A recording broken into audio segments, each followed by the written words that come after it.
that? He'll pop on in a minute. Okay, all right, good. Okay, we'll go ahead and get started, Andrew? Yep. Okay, welcome everyone. Thanks for coming.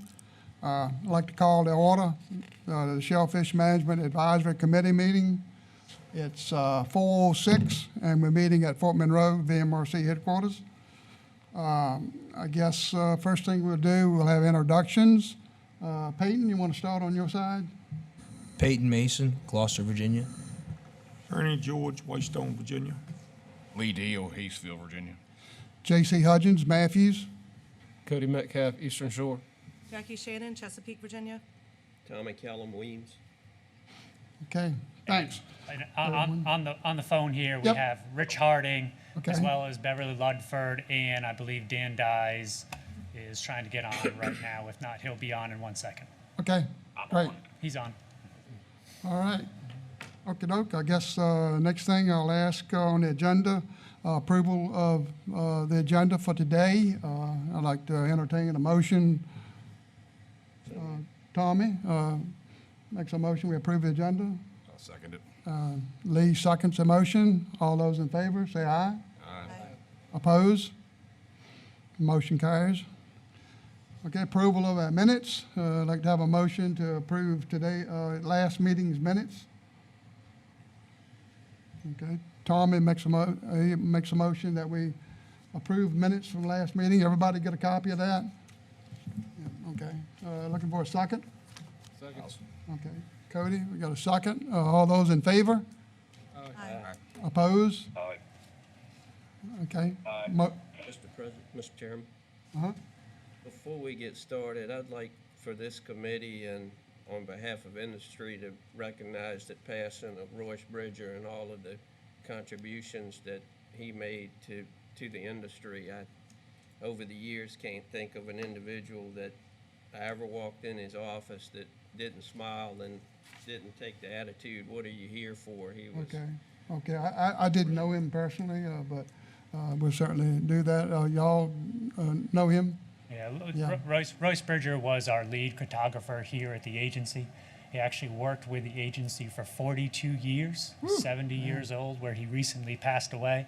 So to say that he gave his life to this agency, he could have retired years before if he chose to, but he enjoyed the people here. He enjoyed working with industry. He enjoyed working with staff.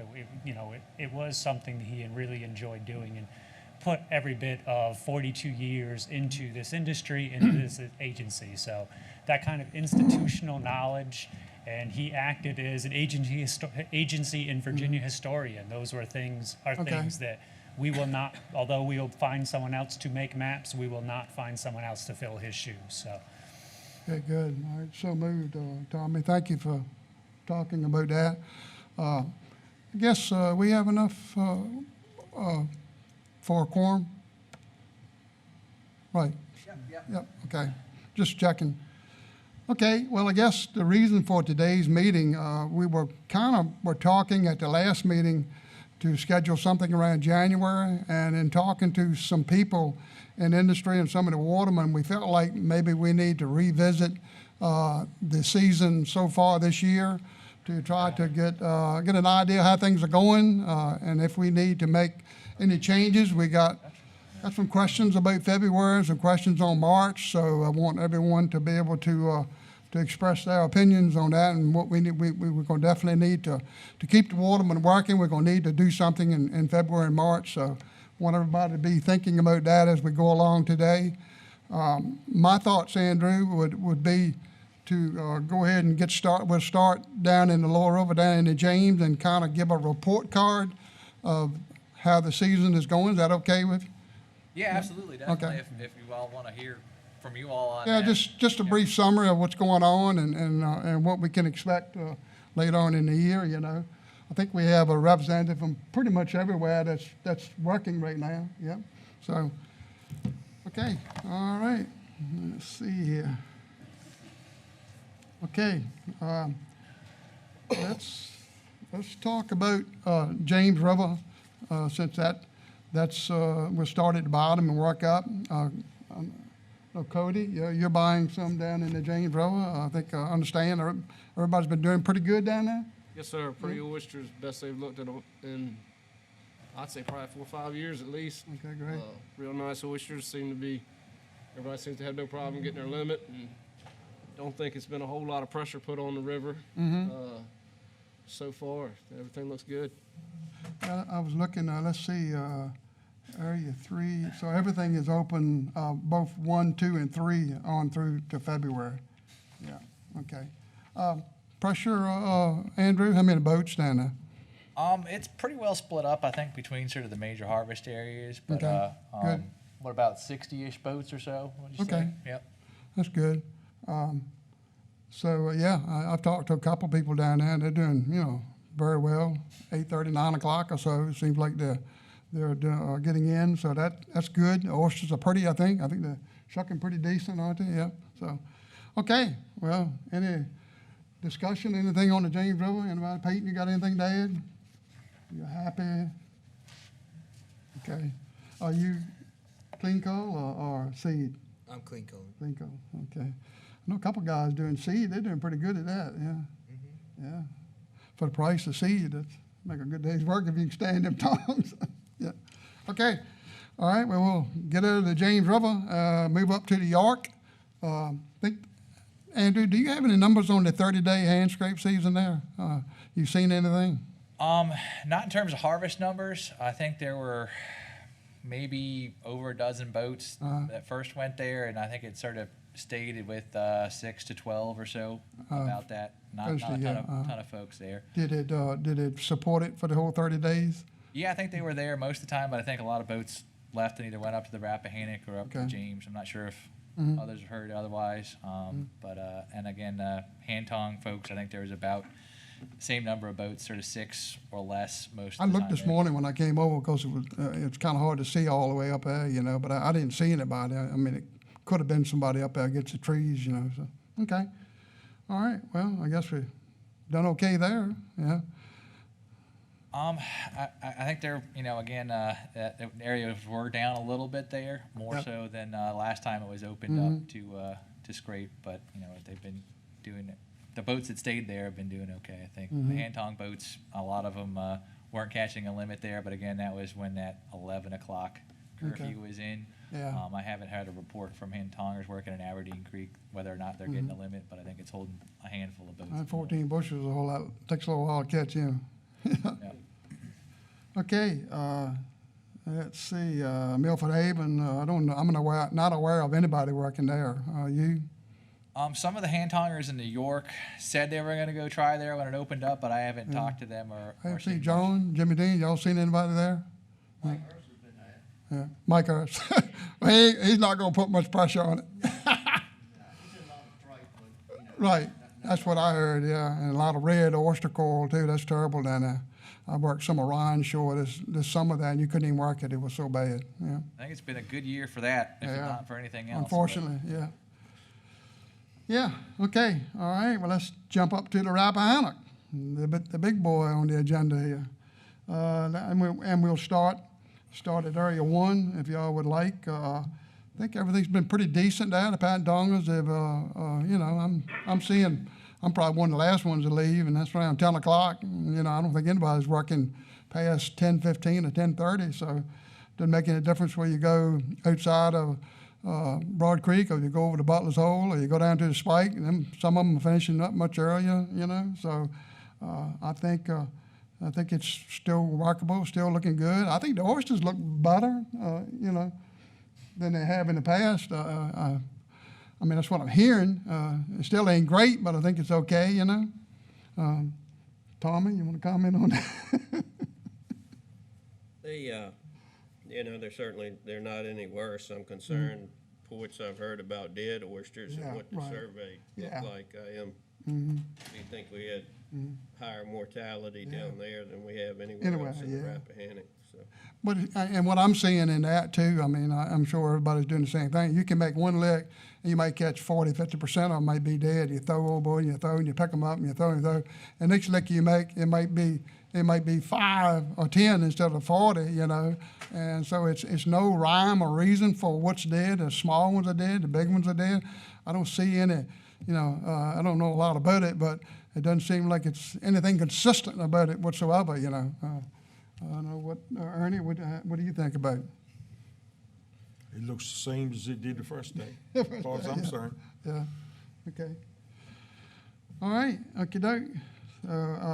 So I guess let's go up and talk about the scrape bottom, and then we'll come back and talk about Lawson's Bay, because I think that's a hot button issue with a lot of people, so I think we're gonna delegate some extra time to that, so. And if there's any questions about disease or what we've seen in the survey in the past, Melissa Southworth from VIMS is here. If there's any Okay. questions about that, Yeah, if you want to come up and speak on that. She's not the disease pathologist, but is collecting a lot of these samples for them. yeah, if we can put together some reasons maybe for the dead loss. I mean, do you think it's MSX? Do you think it's salinity? Come up and give us your feelings on it.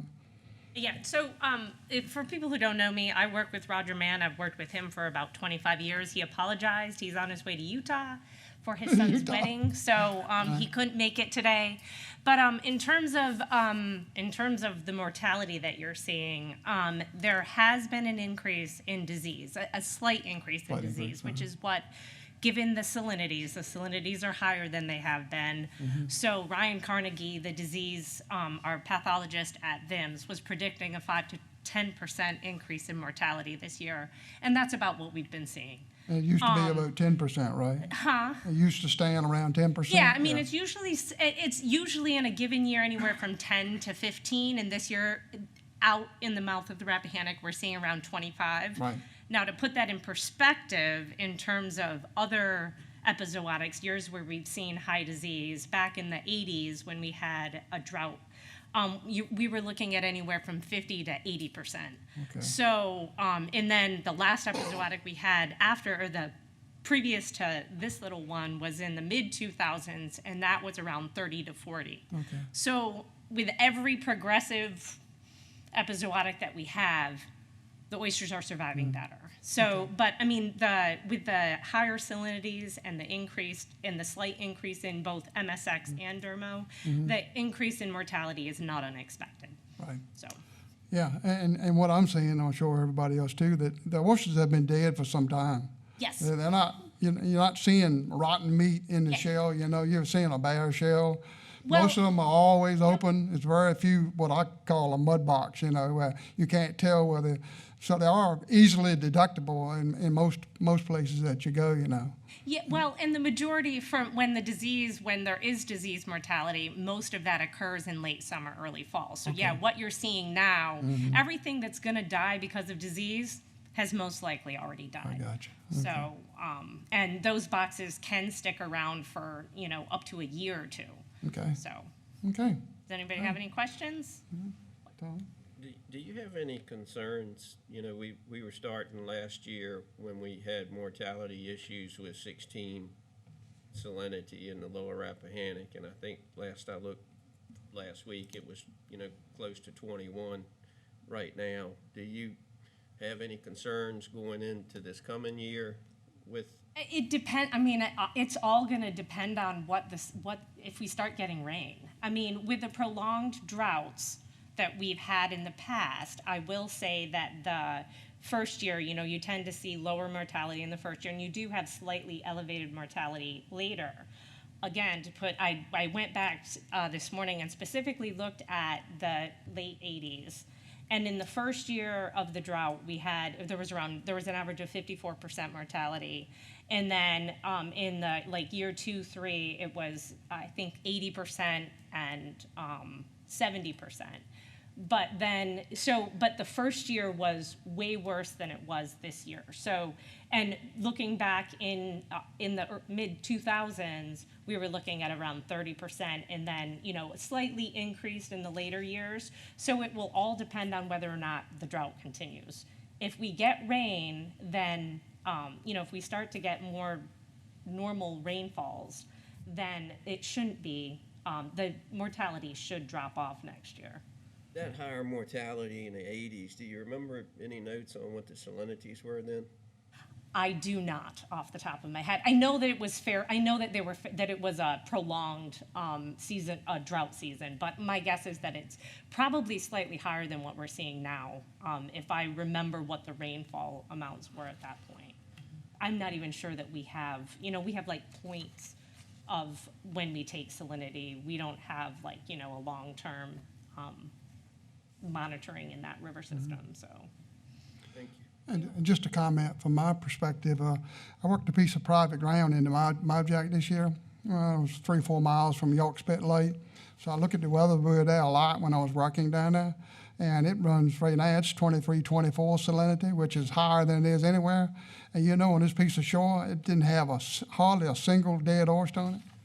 So that's what got me puzzled, I just couldn't put it together, Well, actually, in terms of mortality, the York River was worse this year has been worse than the Previous year? Rappahannock. Okay.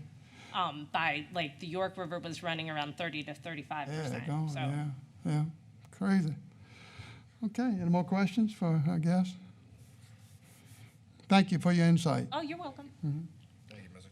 Okay, let's jump up to Area 4, a 2-week season that we had up there for the hand scrape season. Tommy, can you give us a report on what you bought out of there? It pretty much lasted the whole 2 weeks, didn't it? Yeah. It did. Everyone had their limit. Actually, the second week was a little better than the first week. Okay. And I think some of that was working through it was some mortality there and some of the working through the dead oysters, but it certainly held up. I think Size 10 of oysters? o'clock, 9:30, 10 o'clock boats were in, and I was shocked at how large some of them were. Okay. I was expecting it to be on the smaller side after last year, but Well, that's good. I know we were concerned that, it got a fair amount of pressure last year, so I was glad to see that it turned out. I didn't go up there, but talked to a few people that worked up there, so that's good. Okay. I guess we'll jump over to Area 6 and X, which I think everybody knew that this was a small area. It wasn't going to support. Unfortunately, we had all the scrape fleet over there just about, for a fairly small area. And I think from what I gather now, I don't know if anybody's here that worked up there, but I think it's pretty much cleaned up now, Andrew. The last people I talked to, they were down to 11, 12 bushels a day, Don't know if it's improved any more from that or not. Y'all heard anything? our boats were getting their limit, but it was taking the time to do it, and I saw a lot of strike. More strike yeah. in Area 6 I heard than that, seen yeah. for a long time, but I don't think it would be prudent to work it another Yeah, month. my next question is, we have it scheduled for February. Let's see, Area 6. Yeah, we got it for February, and don't know, what your thoughts are on it, Andrew. It's, I guess that's a questionable month for the scrape fishery altogether, February. That was, and we kind of knew going in when we set the schedule this year that 2 months probably there wasn't going to be viable there. And we're lucky that we got one out there, I guess, really, I think it performed better than it has in the past. I said it in the fall, it was paired with Area 1 because Yep. it was a weaker area, and Area 1 was better, but it lasted and produced better than I expected. Yeah, I think we could have got 2 months, so if we'd have had another area open where we could have split the fleet up more, because it took a fair amount of pressure, I think. I guess middle ground, forgot about that. That was okay, wasn't it, Don? Yeah. It was smaller, but, it took 6 or 7 boats, and they did okay there. Encouraged, I would think we've got opportunities for replenishment in Area 6. I was encouraged by the spat sets we saw and the amount of small oysters, so there may be some opportunities to increase. Yeah. Well, you planted seed in 6, didn't you, Andrew? We put a little bit of seed Yeah. in there, a few areas where we put shell recently, just that have been needed. So we have actually shifted. Fortunately, we've been able to shift some of our replenishment upriver to Area 6, 7, and 8, where normally we've been, and we hit the spat lottery on doing that with salinity as high as they were. So it's been good to Okay. be able to get some shell up there. Okay, cool. I was wondering how the dead loss was in 6. I know we were concerned about that. I mean, certainly wasn't as bad as the lower One. part of the rivers, and it was about, I would say, what you would expect. Okay. The meat quality was better than I would have expected for the time of year, so Okay. Cool. All right, I guess we're up to 7. We're going upriver. And I think 7, with all reports I'm getting, is doing pretty good. I mean, we continue to do a 30-day short season every year, kind of off rotation, so to speak, but it's such a huge area. And I think it's proven that I think it holds up good. I think with now we got it split with the Great Wacomico, so if some of the boats are going there, I think the majority of the boats will probably work in Area 7. So on that, Tommy, what you got? it's nice oysters. Boats are getting their limit fairly quickly. A lot of it amazes me how much they've grown up there. I mean, it's so far really nice oysters. That's good. That's good. Andrew, you got anything to say about 7? Again, we've had two years in a row close to a record spat set up there, and have gotten some shell and some seed going in there. So, this is an area that if everything goes well, it's a large area. We've got we've had the shell and the funds to be able to add some shell up there and take advantage of it, and it's been holding boats. So, I think if we don't change things too drastically, there should be oysters there for a little while. Okay, great. Hope so. Some more culling in the future with the spat We sets get we've the- had might be the one thing that slows them down. Is there's not those just markets with nothing else. There's some stuff to knock up there, which is a problem short term, but means you got a future. So. Been impressed of what I've seen so far of how well everyone's cleaning them up. It's Good, because you yeah. can see where Helps they've the been market. knocked off, that it was a pretty fair amount of Strike. strike up there, and they're cleaned up Yeah. really well. So that's a good sign for Yeah. the future. Yeah, we certainly want to keep the watermen working here for Christmas, I mean, all that VMRC fees and all that we got to pay. Everything, so that's good. I'm glad that's working out good. And I guess next month we'll go up to 8. I guess we kind of anticipate the same thing up there. It's a little smaller area, but I think it's going to be good, isn't it? We haven't seen the mortality that we've seen in the lower areas. It's had 2 strong years of spat sets. We've moved some seed up there to Moratico. That area, Manaskin, that we planted, I guess, the second half of it this year. So again, there might be some culling problems in terms of slowing things down, but we haven't seen any mortality, anything unusual. So. Okay, great. Okay, so we talk about 9. If anyone's heard anything from 9, I think there was. I was wondering if anybody had. Y'all doing the survey up there?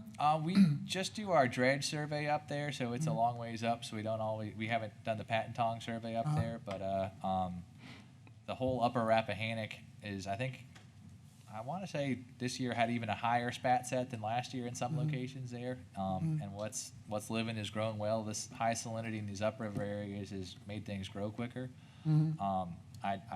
Again, this is anecdotal. I'd heard one hand tongue are up there on one of the rocks doing pretty good. I'm not sure if the words got out on that, but I don't think there's a lot of effort. There's a lot of long ways for any dock to tie up, so I'm not sure. Yeah, that's too the many worst folks thing tried. about up there, But what we saw in the dredge survey was lots of pretty oysters up there, if you can stay on it. So those rocks are real skinny and narrow since they haven't been scraped on, so it's kind of hard to stay on them.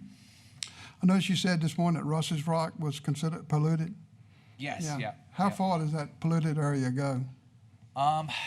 I might be able to pull up the map there, but it doesn't come all the way down. That's sort of it's right kind of below Urbana, I guess, is sort of right where that line is. It's come down a little bit. Oh, it does? That far down? Yep, Okay. I think it kind of, but the exact If line. it's considered polluted, then how are we working, scraping Area 7? If it's No, not all the way down to Urbana. It's Oh, above the okay, bridge there, okay. excuse me. It's sort of just below Ross Rock is where the line is. So right Okay. where the power line's on there, it's just Across the river. Okay. right across the river there. I think they might even use the power lines pretty close to a marker there. So is that tested every month as normal creeks are? Yeah, the VDH has that on a I don't want to speak too much for them, but it's in their normal fecal coliform, and that's what's causing it. It's just that fecal bacteria in the water is Okay. what pops it. Yeah. And Carter's Rock, same way? The Little Carter's Rock, I'm not sure exactly where that was in the regulation there, but that was one of those upriver areas, slow growing area. Okay. Driven from the treatment plant in Warsaw is what's Okay. creating, supposedly Okay. creating issues for us. Yeah, a lot about Colonial Beach, they've had a lot of problems up there, yeah. Yeah, that's crazy, okay.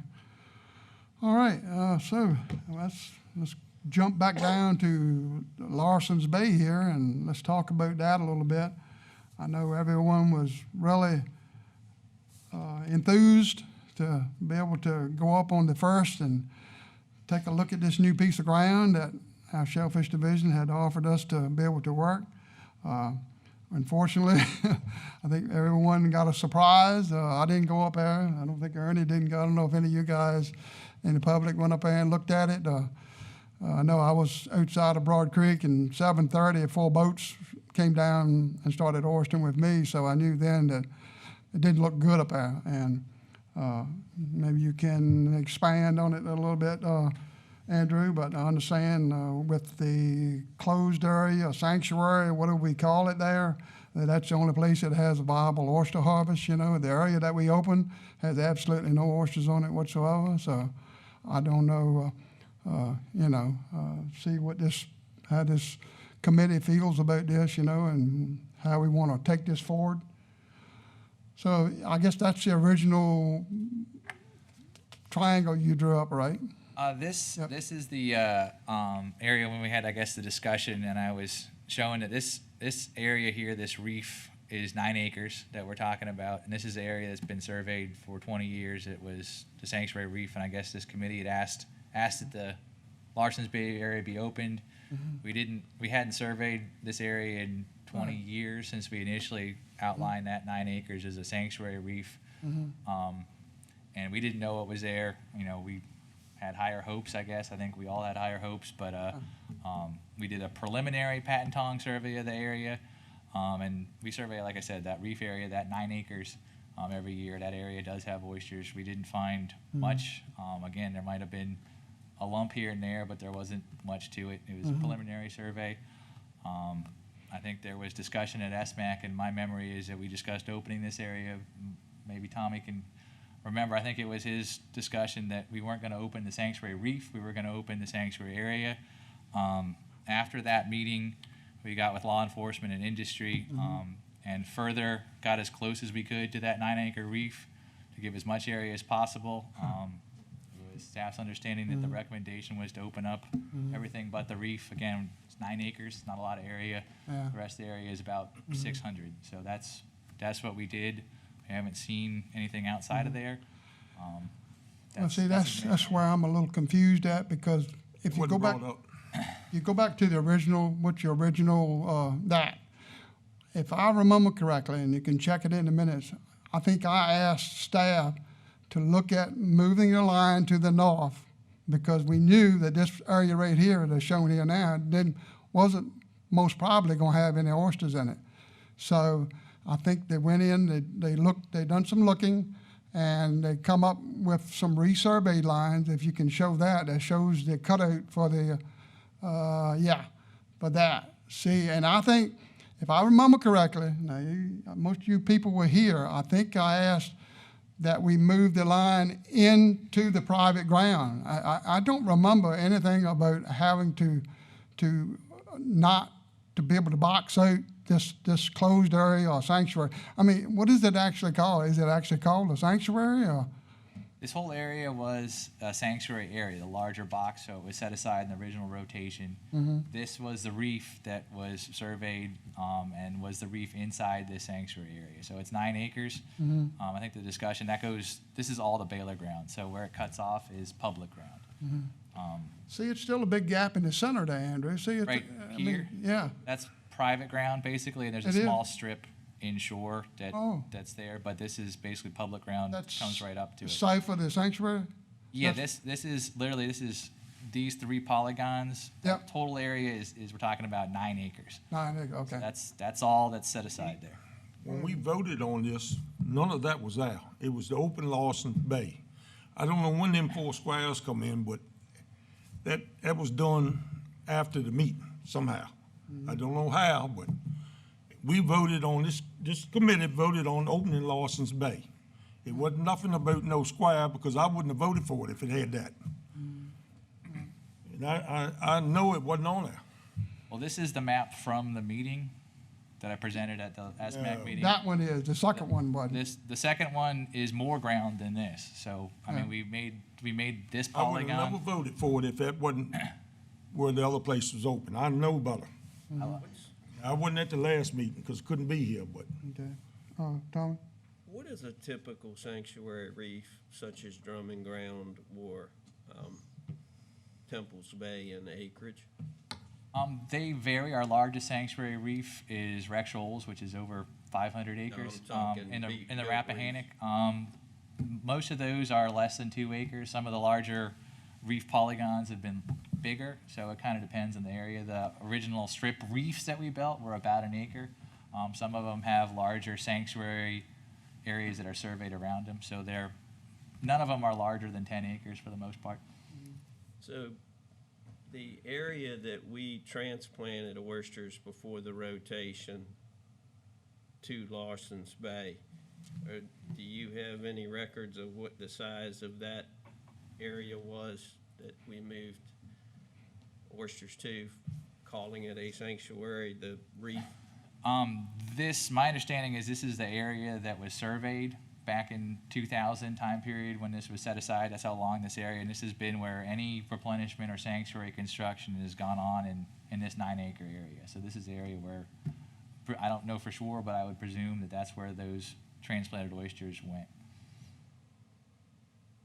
Most of the rest of it is deeper, very patchy, soft bottom, I think. My understanding and what I thought we were voting for, I was not in favor of harvesting the sanctuary.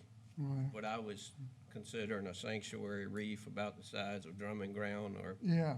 any of the other areas.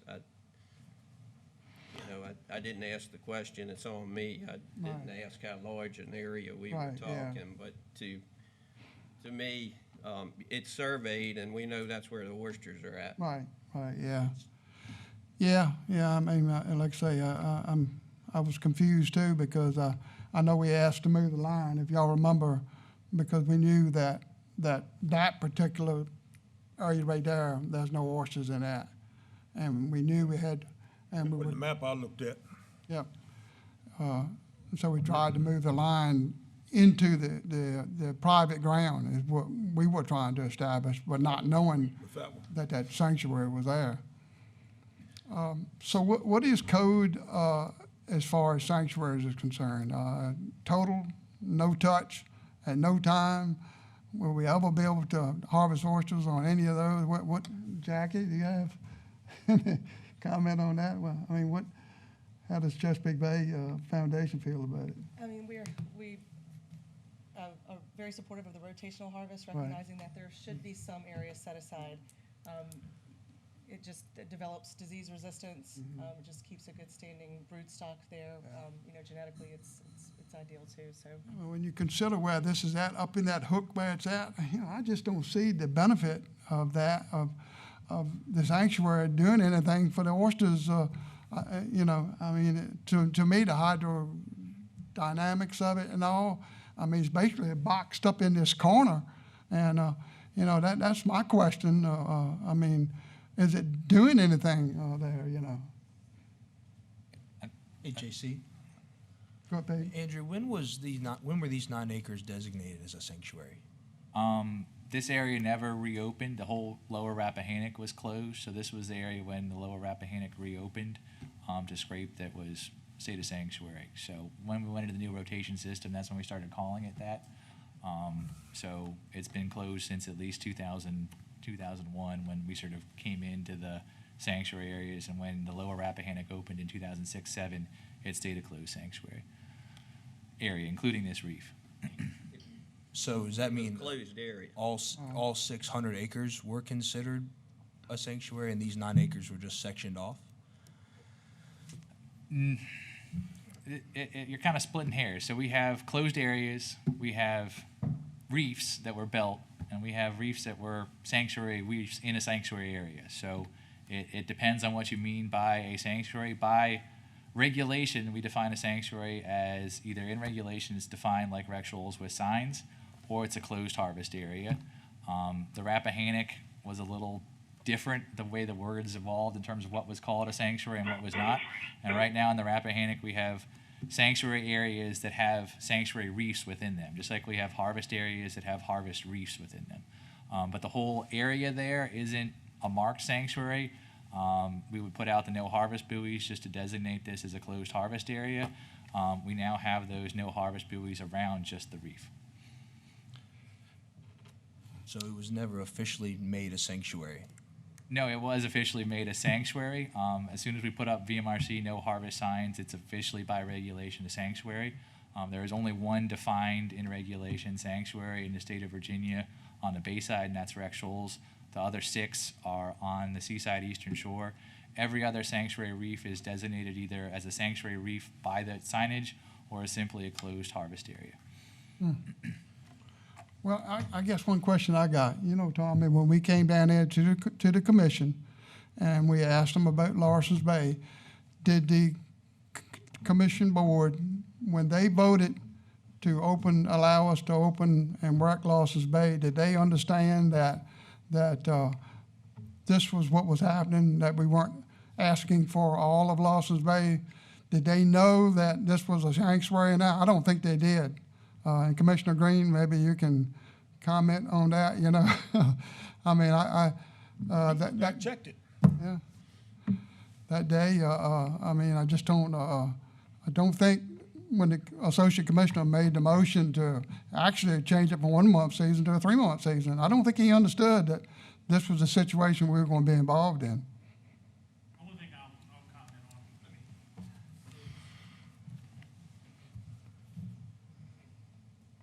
Mr. Chairman. Okay. You have the floor, Commissioner.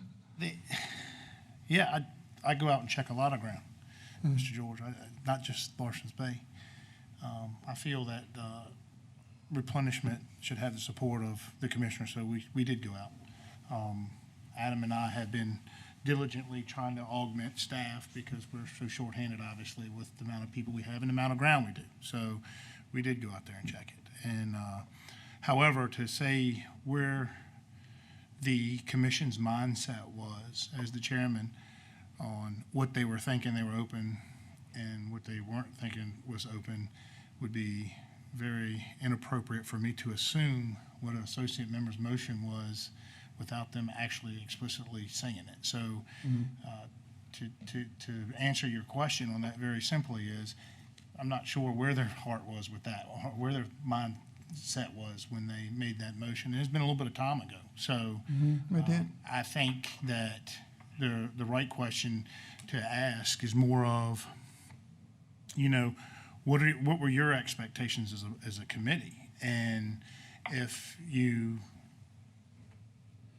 articulate what your expectation was, then we most definitely can, you know, have that vetted through staff and also brought before the commission at some point. However, I wouldn't assume that they didn't know that it was a sanctuary or they didn't know that it was a reef there. I was aware that it was called a sanctuary. Obviously, I was in law enforcement. I mean, we knew that. Yeah. It's been a sanctuary. It's been called a sanctuary. It's been legally called a sanctuary for 20 years. Okay. Over 20 years. So what part of it has a reef? I am not going to get into semantics of reef because when y'all say reef, you're getting a little like Andrew. I'll agree with his statement here, splitting hairs, because are you talking a man-made reef or a natural oyster reef? I mean, there's a distinct difference depending on who you ask. So if you say a natural reef, well, it's just oyster rock, right? It's just part of the normal area. But if it's a constructed man-made reef that's paid for, Army Corps, CBF, whatever, that's a different topic. I get it. May be looked at a little bit different. I'm not saying it will, and may not be looked at different by staff either. But it depends on who you ask the question to on how they articulate that. So I'm not going to try to speculate on what the mindset was on the associate commissioner when they made a motion. Yeah. Well, you know, I guess one question I have, I don't think, Tommy, and correct me, I don't think that second not this one, but the next one was showed that day. Am I wrong? No, my understanding was that came up, before harvest. I'm Yep, not sure that was did. presented at the commission meeting, but I'm at a point as an industry, I think we need some direction from the General Assembly and from the legislators on what a reef is Yep. and what a closed area should be and what it could be to the benefit of the Commonwealth, because, we're talking about splitting hairs and this sort of thing. This is important enough that it needs to be defined. And Exactly. Yep. Andrew and I could argue forever. Let's face it, the notes are here somewhere. It's a closed area, sanctuary, reef, whatever you want to call it, because it was designated on a map with a magic marker that I want this area by Dr. Wesson, and I, agreed with it at the time. I want this area taken out of it and set aside, and we're going to revisit this down the road. So, do you know anything to the contrary of that, Andrew? In terms of how well, for lack of a better word, the sanctuary areas were established in the rotation, I think there was discussions of, like, as you said, that they were trying to be equitable in the areas, try to set aside some areas that either had reefs in them that were constructed in these sanctuary areas or some oysters. But yeah, there was some science to it. My understanding, Larson's Bay, the comments that I've read were that the feeling was that this was a location where larvae would provide broodstock because it's centrally located in that hook. So that's what the comments were at the time, why it was set aside, that having these areas set aside in central locations in the Rappahannock was a good idea at the time. In terms of Tommy's point there, what we're calling it, what the legality is, we have it defined in regulation now we have our open harvest areas, we have our closed harvest areas. The sanctuary designation confuses a lot of people, but all that means is you can't take a boat with a dredge across it. That's all a sanctuary means. It's still a closed harvest area. You just can't be there with a dredge. It's a felony if you drop a dredge in a sanctuary. It's a felony if you drop it on Tommy's ground and he says you can't. And it's a felony if you drop it in a closed area. The sanctuary just means you can't transit it with a dredge. That's all it is. Originally, when this was, the Virginia Oyster Heritage was proposed and part of the Blue Ribbon Oyster Panel, sanctuaries were defined as a central protected area in the middle of harvest areas that we were going to keep established and replenished, and the prodigy from those reefs was going to settle on the harvest areas around them. And we started down that direction, and that's where Temples Bay, Broad Creek, Drumming Ground, Middle Ground, all of those reefs were set up as specific areas. To my knowledge, Larson's Bay was just cut out and set aside. It was not a built reef like we built at Drumming Ground or Sturgeon. Temples Bay, Sturgeon, those areas. Yeah. Yeah. Jackie? I was just going to say, when it comes to terms of defining a reef, a successful reef, there are performance standards that we apply with a certain amount of oysters per square meter, a certain amount of year classes present, and if the reefs aren't meeting those requirements, it calls for some adaptive management. So down the road, if it's helpful to incorporate some of what's worked well in Virginia to kind of establish a healthy reef, Okay. I would suggest looking at some of those. Thank you. Ernie? In the 70s, we worked in there off of Whitestone Beach. That was the only rock in Lawson's Bay, right where that sanctuary is. And if you're gonna leave the square there, you just go get somebody a ticket. So I suggest if you're not gonna open it, close it. Do away with it. Because it's nothing there. Unless you work where we used to work and you closed all that. Again, that was the understanding that we weren't talking about this and what we were calling a reef, but I think that's a decision for the commission to make if they want to close this area. I don't think having this area open doesn't look like it's producing a lot. If people want to try it and there's an area, again, we did a very preliminary survey.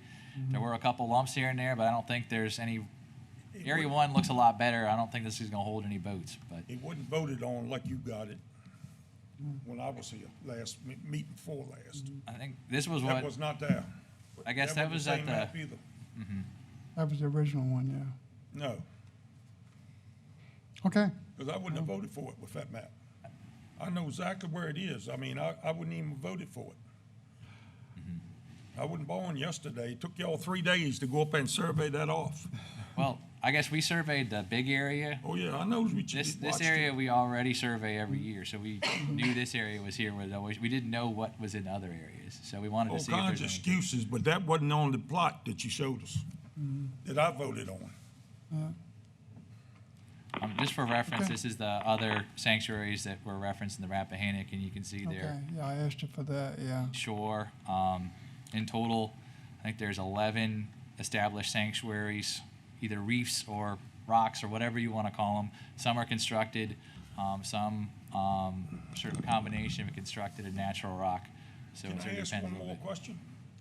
If that's the case, why'd you let the one in Butler Soul go? That area is still a sanctuary area. Yeah, it so- was. You got great big rocks there and everything was buried off, but y'all took the buoys up and let it go. No, we should put those buoys back out there if they haven't, if You they're off should. station. Yep. But you So let that go. Hadn't said a word about it. no, that's still a working closed out area, and there's one No, sanctuary that's but that- actually But in, this and that, you want in- to change it. in condemned area. There's a condemnation zone around one of the sanctuary reefs there in Butler's Hole, so that might be another reason to stay out of there because that windmill point there. But if there's buoys that would help keep it off, we can definitely. They've been working on it for 2 years. And you ain't said nothing. And just for law enforcement, Sturgeon, the reef on Sturgeon, it's just 2 poles, there's no day markers on it, no markings, was no buoys put up showing the area between the Patentong and the sanctuary or the reef area around Sturgeon this year. Was absolutely nothing put there. I mean, everybody is, there's a lot of boats working in there, but now they've moved offshore, but I just want to let y'all know it is. We do try to put our buoys out, so if they're off station and we haven't heard about it, we're not constantly checking them. But Yeah, if there's nothing. anything off station, No, we'll make sure we get them out there again. Usually we get a call from law enforcement or from a harvester if there's a sanctuary buoy missing. But we're not professional buoy tenders, but we try to get the buoys out Yeah. if there's unknown area there. And you look at, up at Parrot, I mean, I coming over the bridge today, I couldn't see any day markers on those. I see the 2 poles there, but did not see anything to signify that it was an oyster reef there, did not harvest there. Well, I think a lot of times when an area is open to harvest, we'll put those buoys out along that sanctuary line to know not to go by it. So we won't necessarily mark the individual reef if that area is open, like we do if there's originally some of what we're calling reefs were actually hazardous navigation because they were Yeah. built that 3-dimensional, and that's why we put the poles in. In larger areas, when there's a harvest rotation that touches that sanctuary area, then we put those buoys out so you know where that line was. And those lines are also defined in regulation too. So a lot of these harvest areas, there's a map that's open, and if you're outside of that open map, you're in closed harvest area too. So again, the sanctuary buoys make it so that you can't drive a boat with a dredge across it. Regulation closes that area if it's defined the actual open harvest area. So Can I make a motion? Sure. I make a motion that we open it. If you don't vote to open it, close it. Do I get a second? Okay, how does this committee feel about that, Mr. George? Thought we'd open the whole thing. No closed area. Well, I don't think we can do it by the regulations of the sanctuary, can we, Commissioner Green? I don't believe so. Now, I will tell you, one of the things I'll agree with in the comments here is there needs to be consistency in the language that we use. This is not necessarily a reflection of what we have here at VMRC now or replenishment and the Shellfish Chief. These regulations are much older Oh, yeah. and been in place, and they use different terminology. Now, make no mistake about it, whether it's marked or not, and we appreciate you putting light on it, I can promise you law enforcement will be out there very soon to make sure that if you go on there, you get the proper attention. So, because if it's closed, it's closed. Ain't no excuse going in there. Right. If it's not marked, we'll own that, but it doesn't make it open. So, and it's not given some sort of broad brush of saying, well, it's not posted. I'm gonna go here and work all day long. If it's closed, you guys, you already know what happens. Okay. So we'll make sure to ramp up. It's not even on the chart closed. We'll ramp up law enforcement efforts to make sure you know where you're supposed to be in Rappahannock. We will have that starting tomorrow. What's today?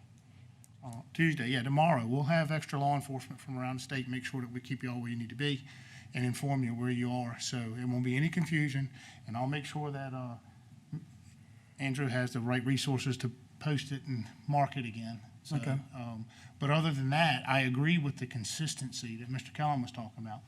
Far as opening areas and sanctuaries, I'd be very careful on how I try to do that. You remember, I get it, you're a committee, and it's great, we want your input as a board, but we want to be very careful on, we're not overdoing it to the point where it's damaging. I do agree with the CBS point of view of, you got to have something that you really are logically given a rest and having the ability to have the brood stock there to reproduce. However, I do understand that if you're going to open it, open it. You don't need to open an area that's not fruitful. Right. As chairman, when I heard Larson's Bay and it was closed, I am not for closing the area, Mr. George, because there's not oysters where you want them at, or you can't go where you want. This is a public resource. We need to stop closing areas, whether they're viable or not. Make sure we have it to where it's able to get into a rotation at some point. Your objection to that is the exact same reason why you can't go in there now. It's because it turned into a sanctuary and it's closed. We're talking about making areas to where it's easier to have them so you can enter them in the rotation.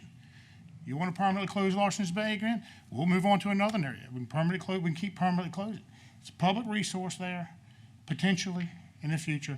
Let's not close any more areas permanently than we have to. As far as getting the sanctuary changed, I agree cleaning the language up and see where we can go in the future, working with staff, working with science, and say, hey, can we take and lift that area that's always closed and have it introduced into some sort of rotation or however it may be. But first, you're going to have to clean the language up so everything is actually identified the way it's supposed to be, instead of just slapping a title of closed, sanctuary, reef. I mean, this is what you guys are tasked with, charged with here on this board, is helping us clean that up. I know it's our job to clean it up as well, but it didn't get like this yesterday. It didn't get like this last year since I started, and you ain't going to fix it tomorrow. Yeah. So I do agree with the language. I agree with Mr. Kellum that there needs to be legislation to define it. I'm not sure that that's necessary. I believe we probably can define a lot of this within regulation. But I agree with Andrew 100%. Closed is closed regardless, and it doesn't. But I would be very careful on how we take areas and just chop them out. You may be in a situation with Larson's Bay because that's what they did to start with, All right. and so I'd be very careful with that. Okay, thank you. Tommy, you had some comment? I've heard a lot of feedback in the last year about, and I'm fine to postpone any discussion around this to after we settle this matter, but I've had a lot of our oystermen and myself concerned about the sanctuaries not showing up on the phone app. Yep, And I know it. I couldn't find it. have made mention of it to staff, but to me, it's twofold. One, it's important to know where you're not supposed to be. And the second part, when somebody is where they're not supposed to be, that's a really good attorney will have a field day with that Yeah. to get someone out of that. Every piece of information's on this app other than Sanctuary, sanctuaries, and I'd like yeah. at That's some why, point to have a discussion why that is, or is it something we could change, or is it possible to yeah. IT-wise, but, I agree, Tommy, because that's why I asked you, Andrew, to show us, where the sanctuaries were in the Rappahannock River, because I cannot find them on BMRC's app. It does not show it on there. Well, If it is, I can't find it. I think the short answer is to legally define a large area like that. It's just a lot of regulatory language to do it, so we can do that. We've done it for 6 areas on the Eastern Shore and Wreck Shoals. We can do it for these other areas. It's a little more permanent than signage. It's not something the commission can't undo, but if we want to define these as sanctuaries by VMRC regulation and actually define the polygon, we can do that as an agency. Again, we can designate it with signage or by that regulation. Most areas in the Rappahannock are closed harvest areas, and some have that sanctuary or no harvest sign, just for clarification. So, Well, I think some of it is shown anyway, because like between Area 1, Sturgeon Bar, and Area 2, you have the boundaries of those areas where they're set forth in the regulation, and the area in between it is the sanctuary, you know, and the oyster reef. So in that situation, it works there, but it wouldn't necessarily work like in Temples Bay, you know, because it's just one little small spot right in the middle of the oyster rock.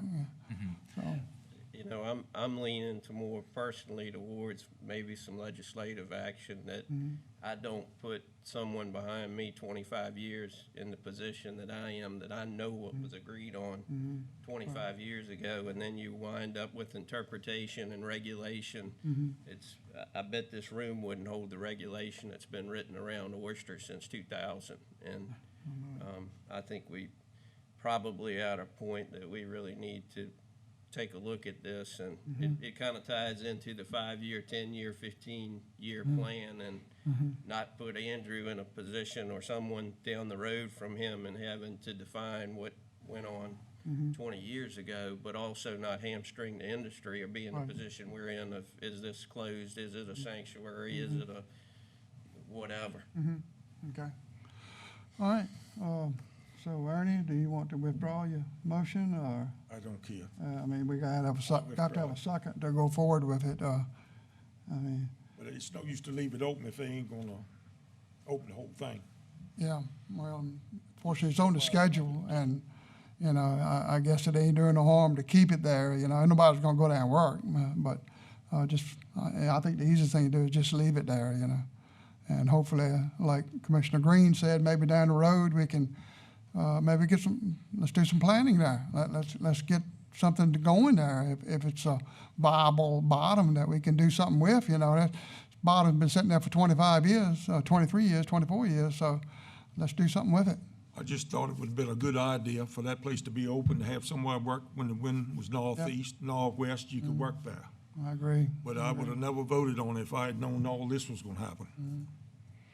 Okay, well, Mr. George withdraws his motion, so we'll continue on. Thank you for your comments, though, Ernie. I guess next, I'd like to talk about February, because we got a real problem in the Rappahannock in February, because Area 6 is open. That's the only area that is open.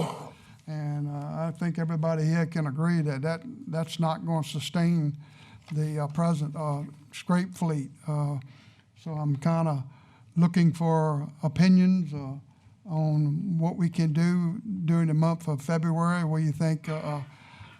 And I'll put out, Andrew, could you come back up?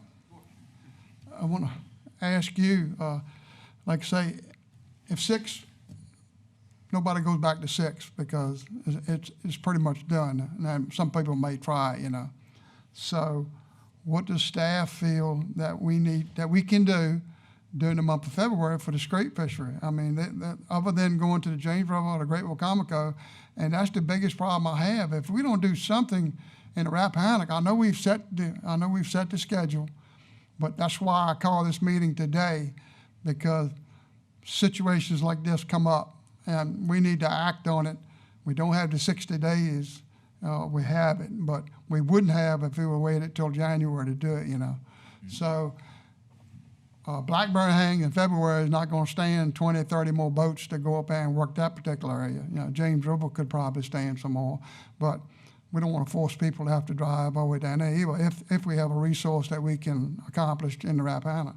So my thoughts, and I've just tossed it around with a couple of people in the industry, you know, I know we only have a 2-year rotation at Area 5, Temples Bay, and Area 3 at Parrott. Would staff be okay? How do you feel about 10 working days in Area 5, Temples Bay, and 10 days at Area 3, which would cover 20 working days, split the fleet, 2 weeks in one area, or 10 working days and 2 weeks in the other? I know it would only be a 2-year rotation, but that's not here nor there. That, I think we've proven that in Area 7. That's, I don't think 10 days is going to hurt it, and I think everybody else here would agree with me. Just want to get y'all's thoughts and how it would affect our harvest next year, because it is coming up for our 3-year rotation then. I'd want to consult with staff on that and look at our recent harvest data, Okay. and hear what the committee's on that, so I don't have a firm answer. I just, I think everyone knows that if you're harvesting this year, the chances are that there's less next year, and that's when those rotations come in. So would 10 days kill the whole area? I hope not. But would it be potentially 20 days less of working days next year? There's a potential for that. So it's you know, there's always a trade-off there. Okay, all right. Tommy? Personally, I would not be in favor of working Area 3 and 5 with it coming up next year. I would be more apt to consider Area 2 if you're going to do anything, sort of like we did with 4, to have the recovery period as opposed to, I am concerned about the large oysters that we left in Area 2. The mortality with those, I would be more inclined to work that area. Okay. 3 and 5 are not, you know, normally at the end of the rotation in those areas, they're pretty well ready for a break. So it's not an Area 4 or Area 2 or Area 1 when you're, you know, they're good areas, but they're not workhorse areas. But Okay. and I don't disagree with your comments about February. I mean, as a processor, and I've said it before with customers to take care of, you know, Area 292 in Maryland is my February now. Okay, yeah. And Fortunately, you have that option, that Waterman in Virginia don't have that option. exactly, and yeah. it's what kind of sustainability plan is that going forward? Right. And, I mean, when you took Area 1 out of the rotation with Area 6, we knew this was Yeah, coming. So Yeah. here we are.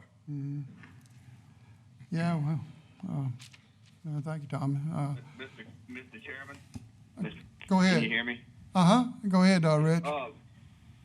Yes, this is Rich. I agree with your point on Blackberry. We had this problem years ago, and we don't want it to be a standalone area. They're working for about a week and a half and destroy it for the next 2 years.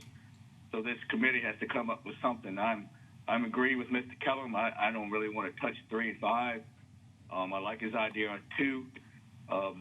What about Area 9? Is that something that staff would be interested in looking at? Maybe drudging maybe 2 weeks on that? Andrew, how do you feel about that? We haven't done our Patentong survey in those areas, so we've only done sort of what I would call a spot check with the dredge. These are areas that saw really good high recruitment recently. They'd be difficult to replenish. Again, when you have a elongated season, these are what we run into. So this was the season that we voted on, knowing that Area 6 was. I think we had some alternatives that had a more condensed season, more overlap. This committee and the commission chose to not go that. So it's a tricky situation. Again, sort of we can take a look at that. Be glad to entertain thoughts on that, but we don't have the same level of knowledge, long-term monitoring. And again, when we're talking about 10 days, 10 days with 6 boats is very different than 10 days with 60 boats. So this committee might know a little bit better where the folks that are selling them oysters might go for those 10 days, and that's why we look to you for ideas on this. If everybody stayed split up between you know, the James, Great Wicomico, Blackberry, all these other areas more, the James has had very little pressure the last 2-3 years now. So most of the harvest pressure, if you look at numbers, in the public season, we went from harvesting 100,000 or more bushels a year in the James to harvesting 100,000 or more bushels in the Rappahannock. And that was marketability and sort of the more desirable oyster there. Maybe from what I've heard at the beginning, there's a desirable oyster in the James. Again, it's far from home. The York River, we opened that Area 2 in Pages up to scrape for a month. That had very little boats. If we want to look at scraping that area in February to take some pressure off, we could replenish it. probably more easier than Area 9, and we have good data on what the effort would be there. If it's not holding hand tongers right now, which it really isn't, because of mortality and likely the month of scraping, it might be an area that could take some of that pressure off that we could consider. And what was that area again? In the York River, so York River. Pages is one area. Tommy? Just to dovetail into these condensed seasons and so forth, I mean, that would have made our situation even worse, what we were presented with at the commission, not what we recommended here. But, you know, just some food for thought for staff, going back and looking where we were at 7 years ago when we had scrape areas in York River that traditionally opened in February, and we've condensed that down to one little area. I mean, the more of these things we do, the more of this situation we're gonna have. But to Rich's point, I've had a few of the hand tongers that say the water in Area 9, 24s, 25s, that you gotta work up there. I sort of, to use the term splitting hairs, I think 2 weeks would be a good idea in Area 9. I wouldn't be interested in going longer than that, but I think there's resource for 10 days in there. And Andrew, the point of being harder to replenish Area 9, what is that? Again, you might be talking about oysters that we're not surveying on our dredge survey, so I don't have intimate knowledge with the bottom up there, but the rocks that we're dredging on are, in 6 to 10 feet of water. They're very long, narrow rocks, so there might be other areas that I'm not sure how folks know about them, but if they're working on those areas or know of oysters in those areas, those would be potentially new areas. But the areas that we survey are very long, skinny, right along a channel edge and a drop-off. Those are kind of tricky to replenish, and we don't always necessarily get these phenomenal spat sets up there. So until the last 2 years, we were seeing 2 or 3 spat per bushel of shell would be a good year in some of these areas, not 500 like we've seen now. So it would be a little bit of a trade-off. Who knows what the future would hold, but it would be no guarantee that these areas would, if we put shell back or needed to put shell back, that they'd recuperate. Yeah, it's a shame we can't look at 9, because it's a big area, it had absolutely hardly any pressure at all, and it's just a resource that has not been touched. So, I mean, how would this committee feel maybe going forward addressing us to get staff to do a survey there and make so we can come back at a later date? It would probably require an emergency action with the commission, because we're not going to have the 60-day period to do this. Is that something that this committee would like to entertain?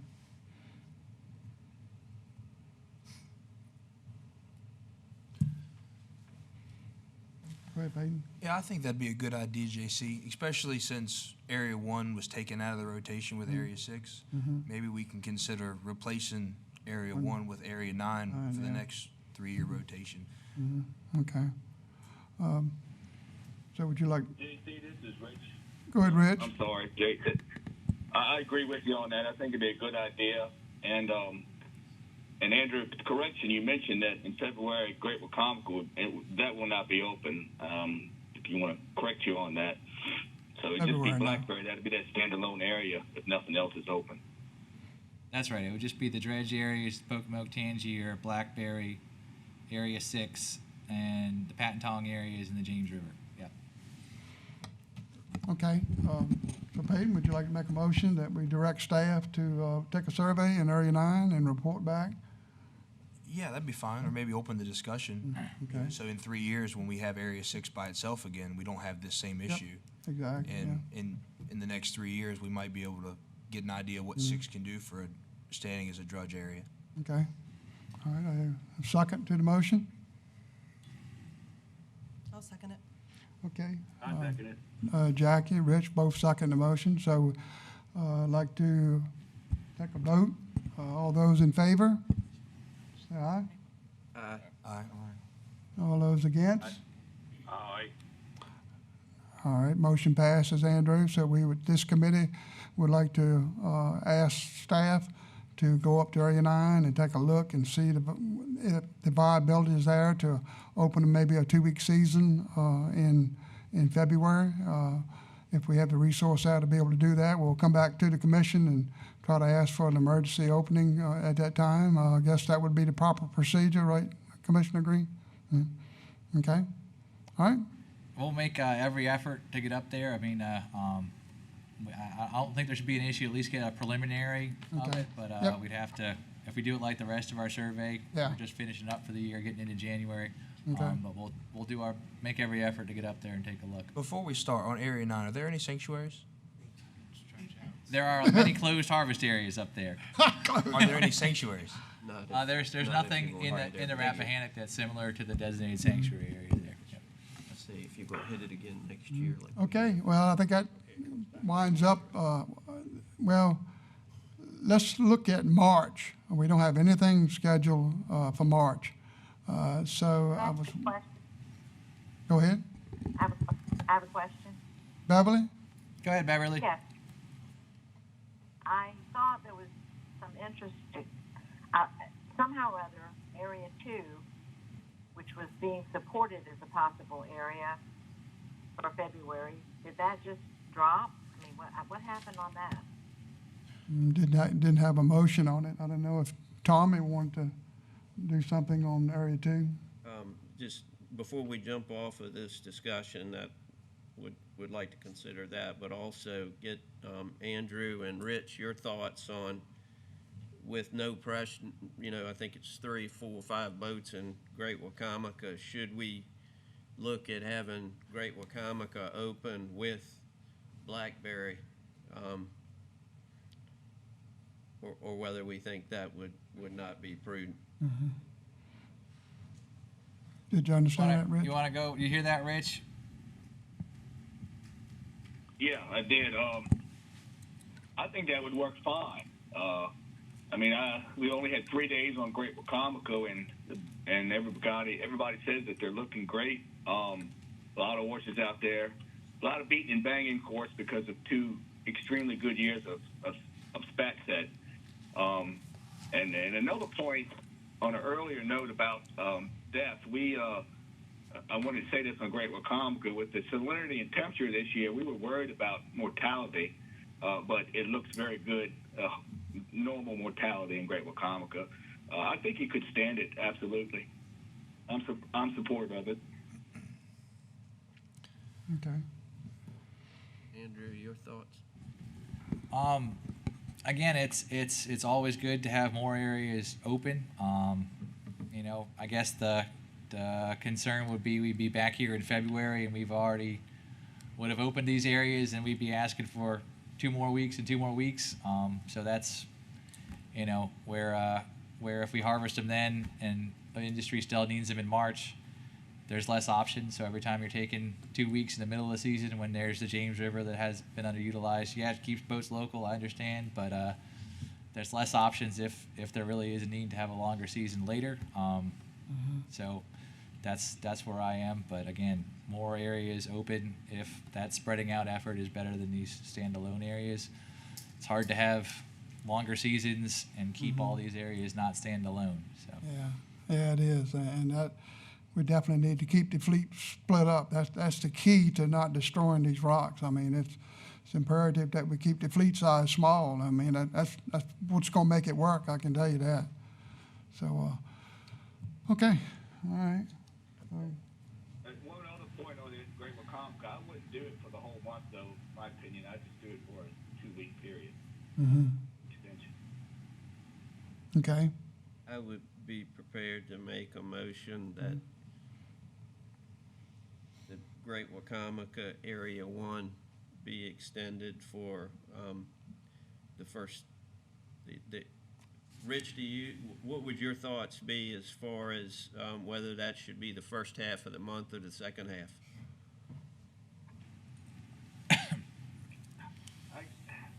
Tommy, I would depend on what other areas would be open at that time. If it's something that Rappahannock was open, they would stay there maybe the first 2 weeks, and then relocate to Area 1 in Great Wacomico in 2 weeks. I'm indifferent on it, one way or the other, but I still wouldn't extend it more than 2 weeks to Great Wacomico. That's where my thinking was. Mr. Chairman, I'd like to make a motion that we open Area 2 Rappahannock for 2 weeks, 10 working days from February 1st through whatever that date is of 10 working days. And then we go to Great Wacomico Area 1 and open it in conjunction with Blackberry Hang for the second 10 days, or working, however the calendar works out for the remainder of the month for working days in Great Wacomico Area 1. Okay, all right, we have a motion on the table here to establish a 2-week hand scrape season in Area 1 for the first 2 weeks in February and 2 weeks in the Great Wacomico for the last 2 weeks, right? So can you repeat that motion one more time? So that was, Yep. So the motion would be to open Rappahannock Area 2 for the first 2 weeks of February. February is a short month, so I'm not sure how the calendar's falling, but right, yeah. two 10 harvest days or something. yeah. And then the remainder of that period for Great Wacomico Area 1. Okay, Rich, to clarify, we still gonna look at 9, maybe, possibility after a survey? that's correct. Okay. I'll second that motion. Okay, we have a second in the discussion. Well, I think everybody knows my feelings on this. I'm not in favor of it, but I'll let the committee decide this. I really do not want to get into a gear conflict between the two, the hand scrapers and the patent tongers. I do both of them, and I know it's a lot of people here tonight that do patent tonging. So I would trust this committee would make the right decision. The patent tongers don't encroach upon the scrape bottom, and I think we only have one area in the Rappahannock designated for patent tonging other than Lawson's Bay, which proved to be nothing. So the scrapers, they do have eight areas. So, I'm just not in favor of it, but I appreciate Mr. Kellum bringing this up to our attention. We have a second, so I would like to put it to a vote. Patent tong area. Yeah, I think we got a, Area 2. Oh, you said Area 2? I thought you were talking about Area 1. No, but I'm good with that too. No, oh, God, I know. I said, damn, I didn't want that to come up. I'm sorry, he said Area 2, okay. no, I think that was, My let me just fault. clarify. Let me just clarify the I motion thought one that more was time. coming. That's why. That was, the first 2 weeks in February was Area 2 in the Rappahannock. Area 1 was Great Wacomico. Okay. Area 1 was the okay. second 2 weeks in February, Area Excuse me, 1. everybody. I thought this was coming, and I was just, I guess my brain. Standing up.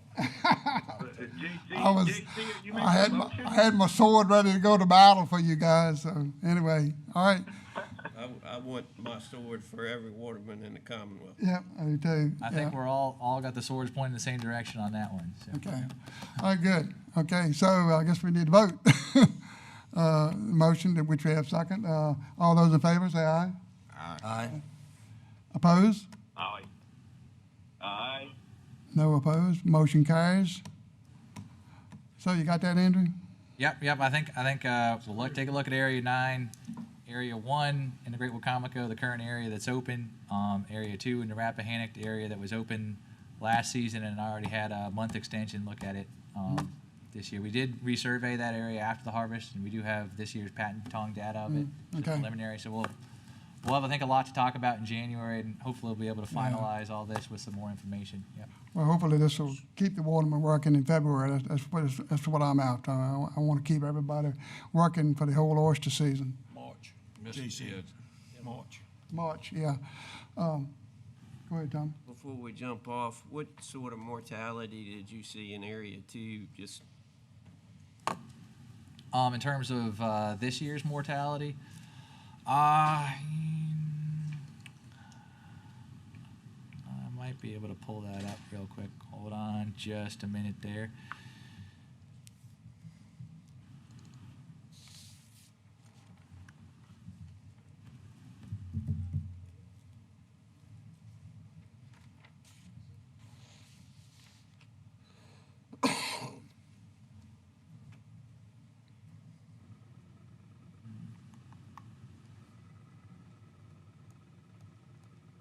Mr. Chairman, while he's looking for that, did you change your thoughts when the motion was clarified, that you weren't opposed, or are you still opposed? I was just curious.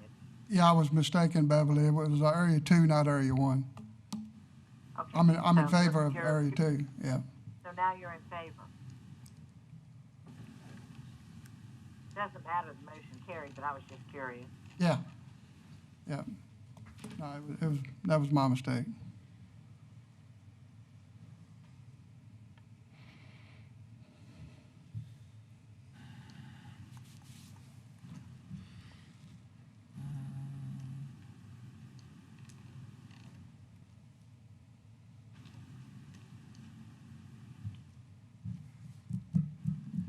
Yeah, we haven't even finished the survey yet, so apologies for not having more ready to go, but it does take a while to measure. How many oysters we measure every year? 90,000 or something? and I just, just back of the envelope, just whether mortality was, If I recall, mortality basically decreased as you moved up the river. So the highest mortality that we saw was in Area 1 in the mouth, and then it decreased as we moved up. Yeah, I think we were seeing, we're looking at 7-ish markets there in some of these areas. These areas were just opened. Mortality, three boxes. So, yeah, pretty low in North End, a little bit higher as you get down towards Sturgeon.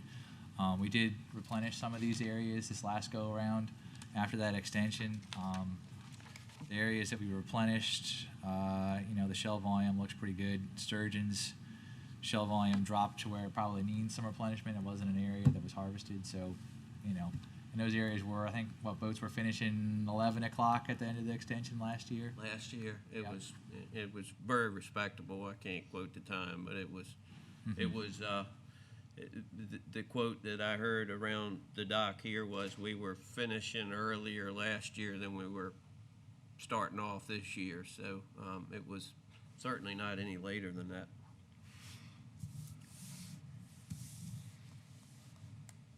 Thank you. Okay.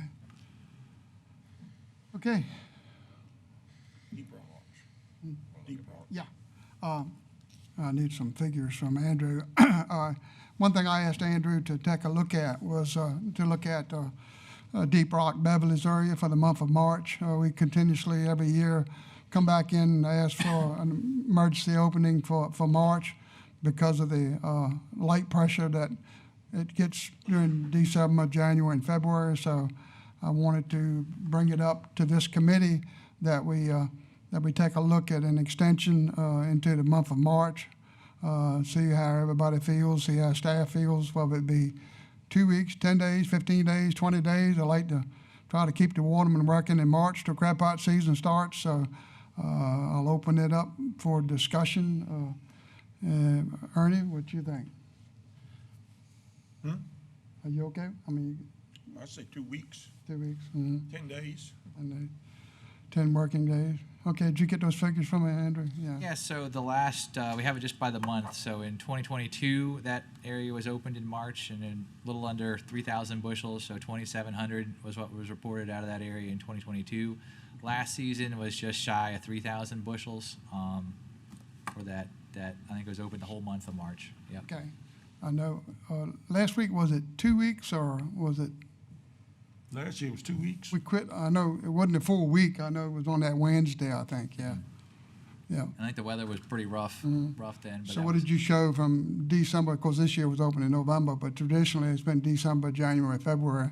What did you Right. show for bushels there? Right there, for typically over the last season, you're getting 500, a little over 500 in December, and then bumped up to over 800 in January and February there. So Okay. under 1,000, but that was when those other areas were open. That's 'cause I just went a out there. handful of boats. Yeah, you got all that other I helped 1,000 the out boys there. out. No, you gotta worry about if I gotta catch them.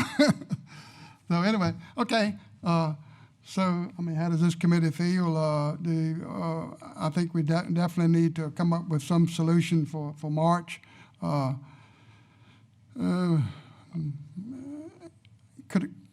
Would it be possible to get a comment from the public, since we have a lot of patent tongers here that work Deep Rock and Beverly's? Would that be okay at the present time, Andrew? Yeah, I don't.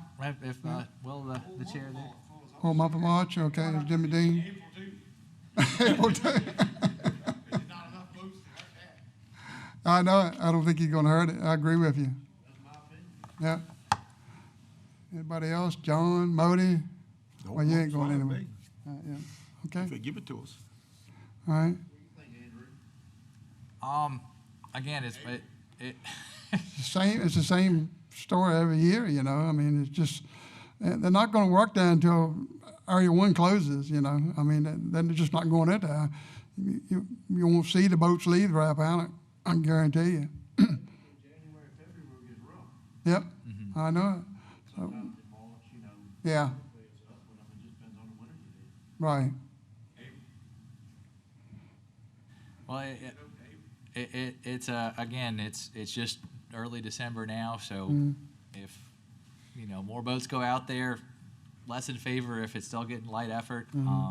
This area has been doing pretty well with the effort it's been getting. and you said 3,000 bushels, that was the whole fleet in March last year, so, and 90% of them worked Beverly's, right, Jimmy Dean? I mean, we didn't have but 5 boats on Deep Rock.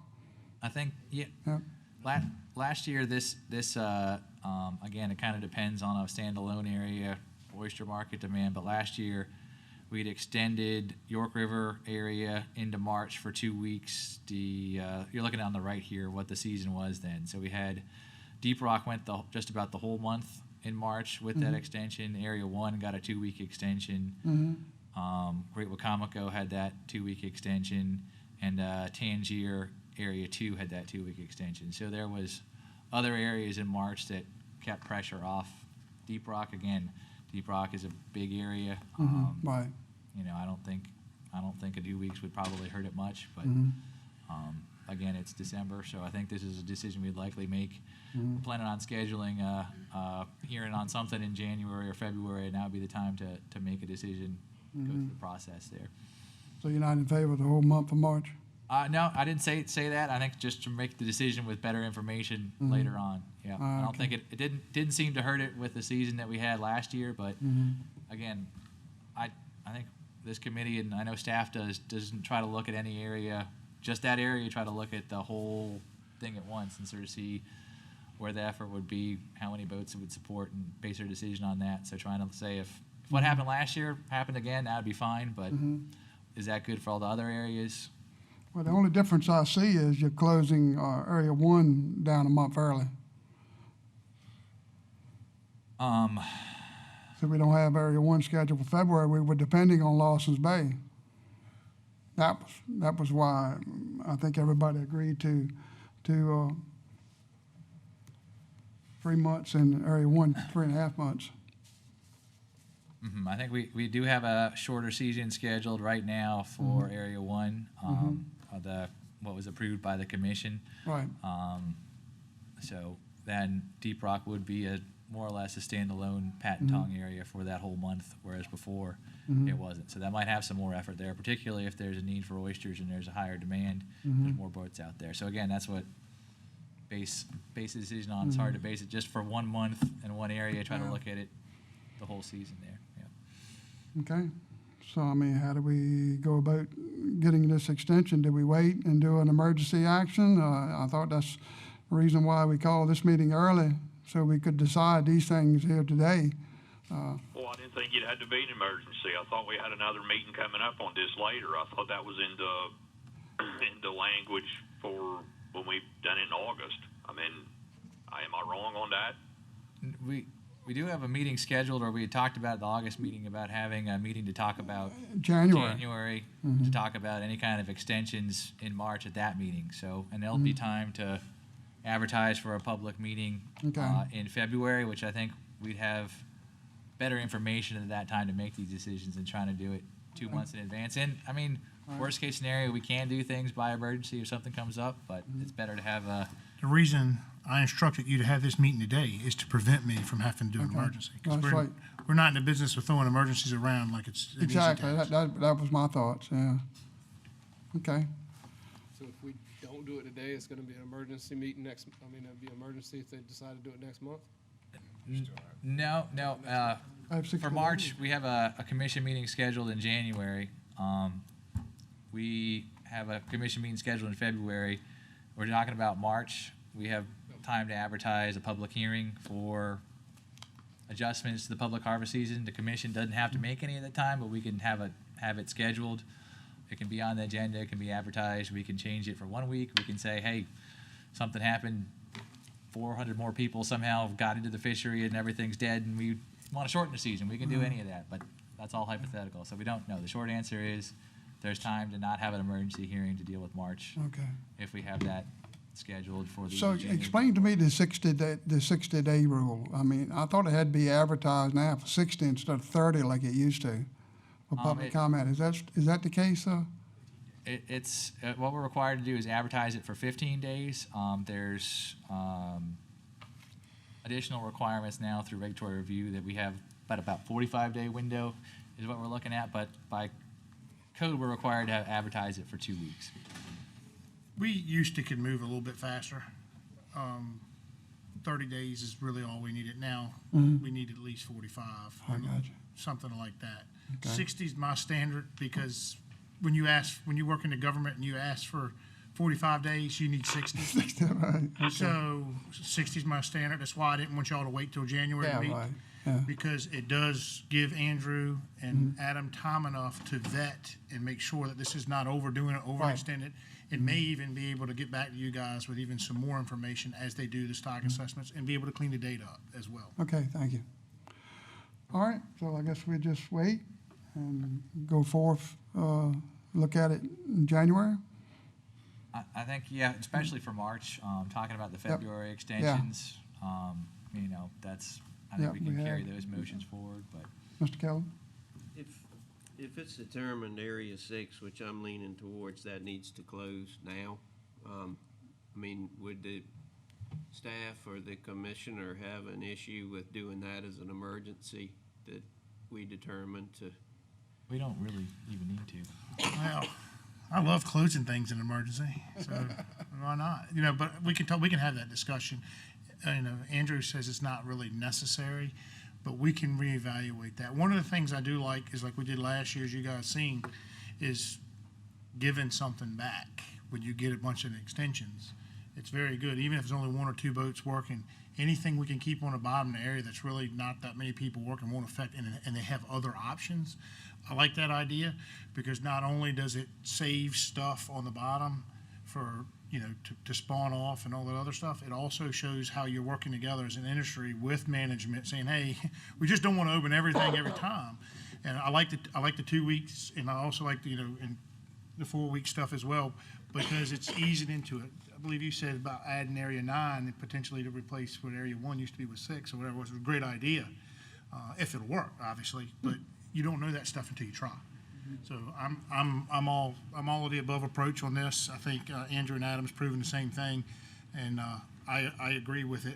I'd say the more creative you can get, the better you're going to be. Them 2-week trials have been good. I think Area 4 is going to prove to show that it works, and it may even lean us to a way to where we can, instead of just do 2 weeks, we just throw the 4 weeks in many cases where oftentimes we think that extra 2 weeks might be a little much, but we have to prove that it's not. We're in a good spot. We don't want to put ourselves in somewhere where we're grabbing at straws later on. Okay, thank you, Commissioner. All right, Andrew, so I guess you want to talk about Tangier? I guess that's the only thing we have left. Diane, you still online? Yeah. Yeah, could you give us an idea, what was it California that was open 2 weeks in November? I think Galley ended up it done that was a success. I think they actually were, they had a very good 2 weeks there. Didn't get a whole lot of boats towards the end. It picked up a little bit. 10, And now I don't really know how many. I don't know. I don't know if Don's on the phone or if he's there. He worked it. He could probably give you a better idea, but it probably got up to like 25 boats, I would say, at the end. That's just a guess. I was crabbing. Okay. Thank you, Dan. I don't. Right now, I'm hearing. Today was my first day of oystering. I'm hearing quite a bit of mortality to Pocomoke. I don't think that looks. I mean, compared to years past, it looks okay, but compared to last year, everybody's in comparison to last year, and I think it's a far cry. Most of us have been working to Johnson's. Like I said, today was my first day. Well, happy It's not birthday, bad. Dan. It's not like last year, but there is some mortality, but it's not earth shattering. Most everybody is done by 9:30. I'd say the rock's pretty well clear by 9:30, and I really don't think a lot of the other rocks has been even worked any amount. I think it's just been Johnson's, and it's not a ton of boats there. 'Cause, you're still got some up to Pocomoke that's coming out of Sax's, and I'd say it's like 25 or 30 boats to Johnson's. So overall, it looks okay. Okay. All right. Thank you, Dan. Don, are you online? I think Don had a stump rig incident there Okay. this Okay. morning there, but I think he was mostly over at Bird Marshall's as I talked to Okay. him, and again, I think the first day he went out, he had to run off somewhere and got him by 8:30, but he was hustling. Okay. But again, I think the same thing that he'd heard from as Dan has in terms of Bird Marshalls are smaller than Shell Rock. They're not quite the same area. Okay. Some of the other areas in the Pocomoke aren't as big, and again, everyone's trying to, last year was great, but it makes every year after that maybe not look quite Yeah. as good. So you can't have the best When year you're at the ever top, you every got to year. go down sometimes, yeah. And That's right. Okay. So again, what'll look like in 2 months, we'll see. But it's not going to be as good at the end of this year as it was last time. But what we've seen in the survey is it's still better than it has been, but it has gone down. It's just not as good as Shell Rock and other areas were last year. Okay. So I The guess one thing that I did hear, and Andrew with the survey can back this up. I think I've even over on the Pocomoke side, and I've seen it to Johnson's today. It's plenty strike. It's plenty spat set. I think that I heard there the Allen Rock where Andrew had planted a lot of the shells. I heard some trotted there, and there was hardly it wasn't that great of a lick there as far as oysters went, but they're seeing a lot of strike there. So that is encouraging.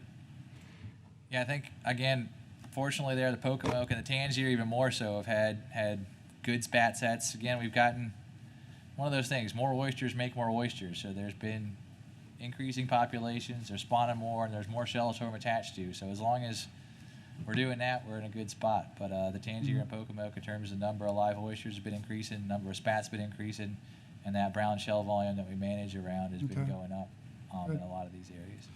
Okay, I guess the last thing is the 2 weeks on Beasley's in March. I guess that's still a go, right? Do we know anything about that, Andrew?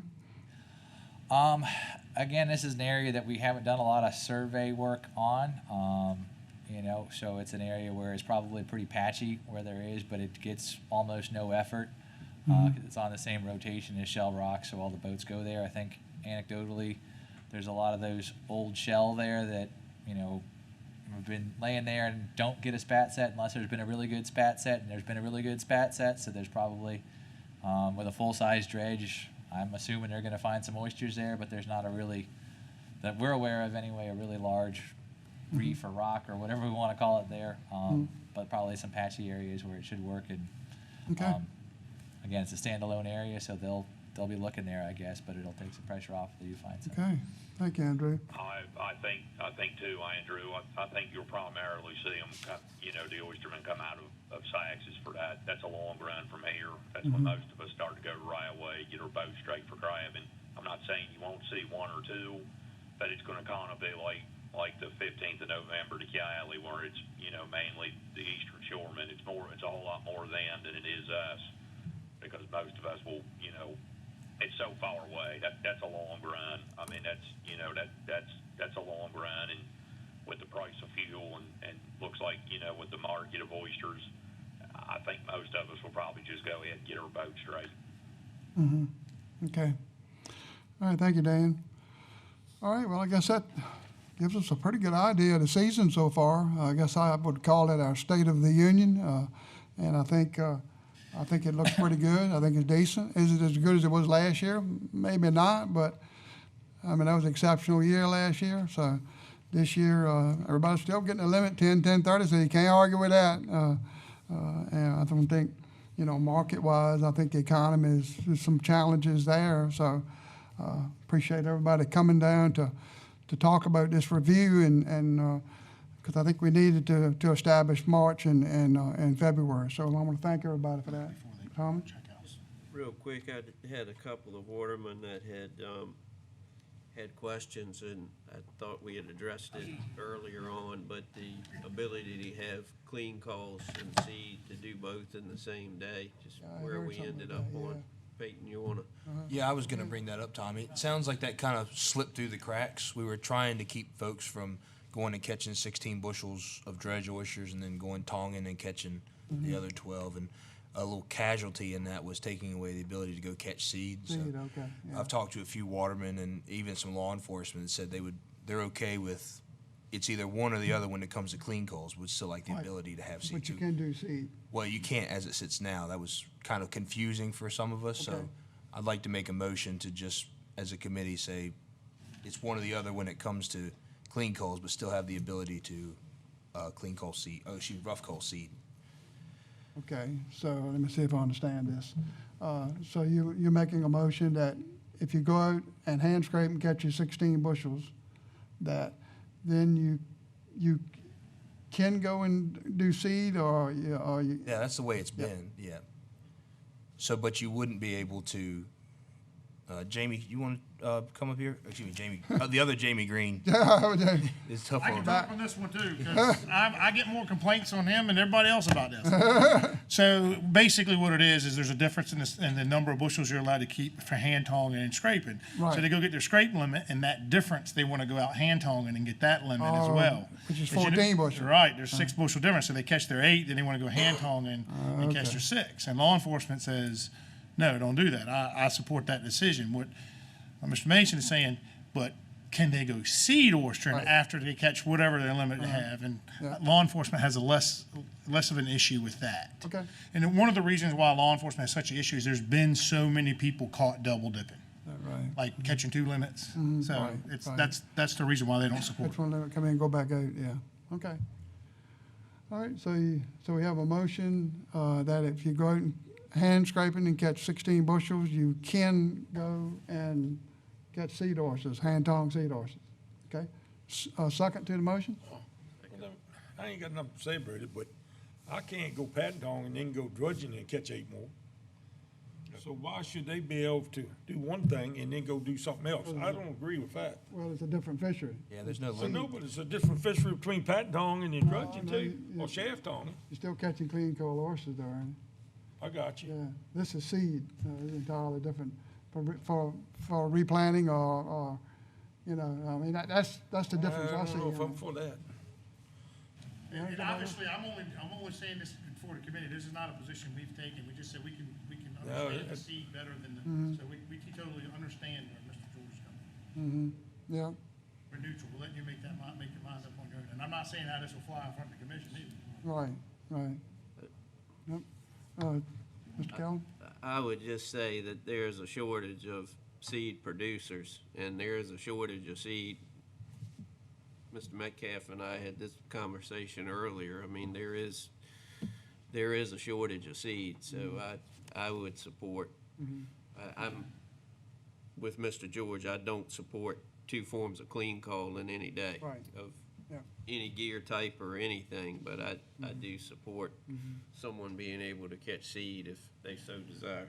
Cody? Just to clarify, not so much a shortage of seed in the James River, a shortage of shell in general, because the way that the laws are written for a bushel, if you take a bushel off private ground, you gotta put a bushel back on it.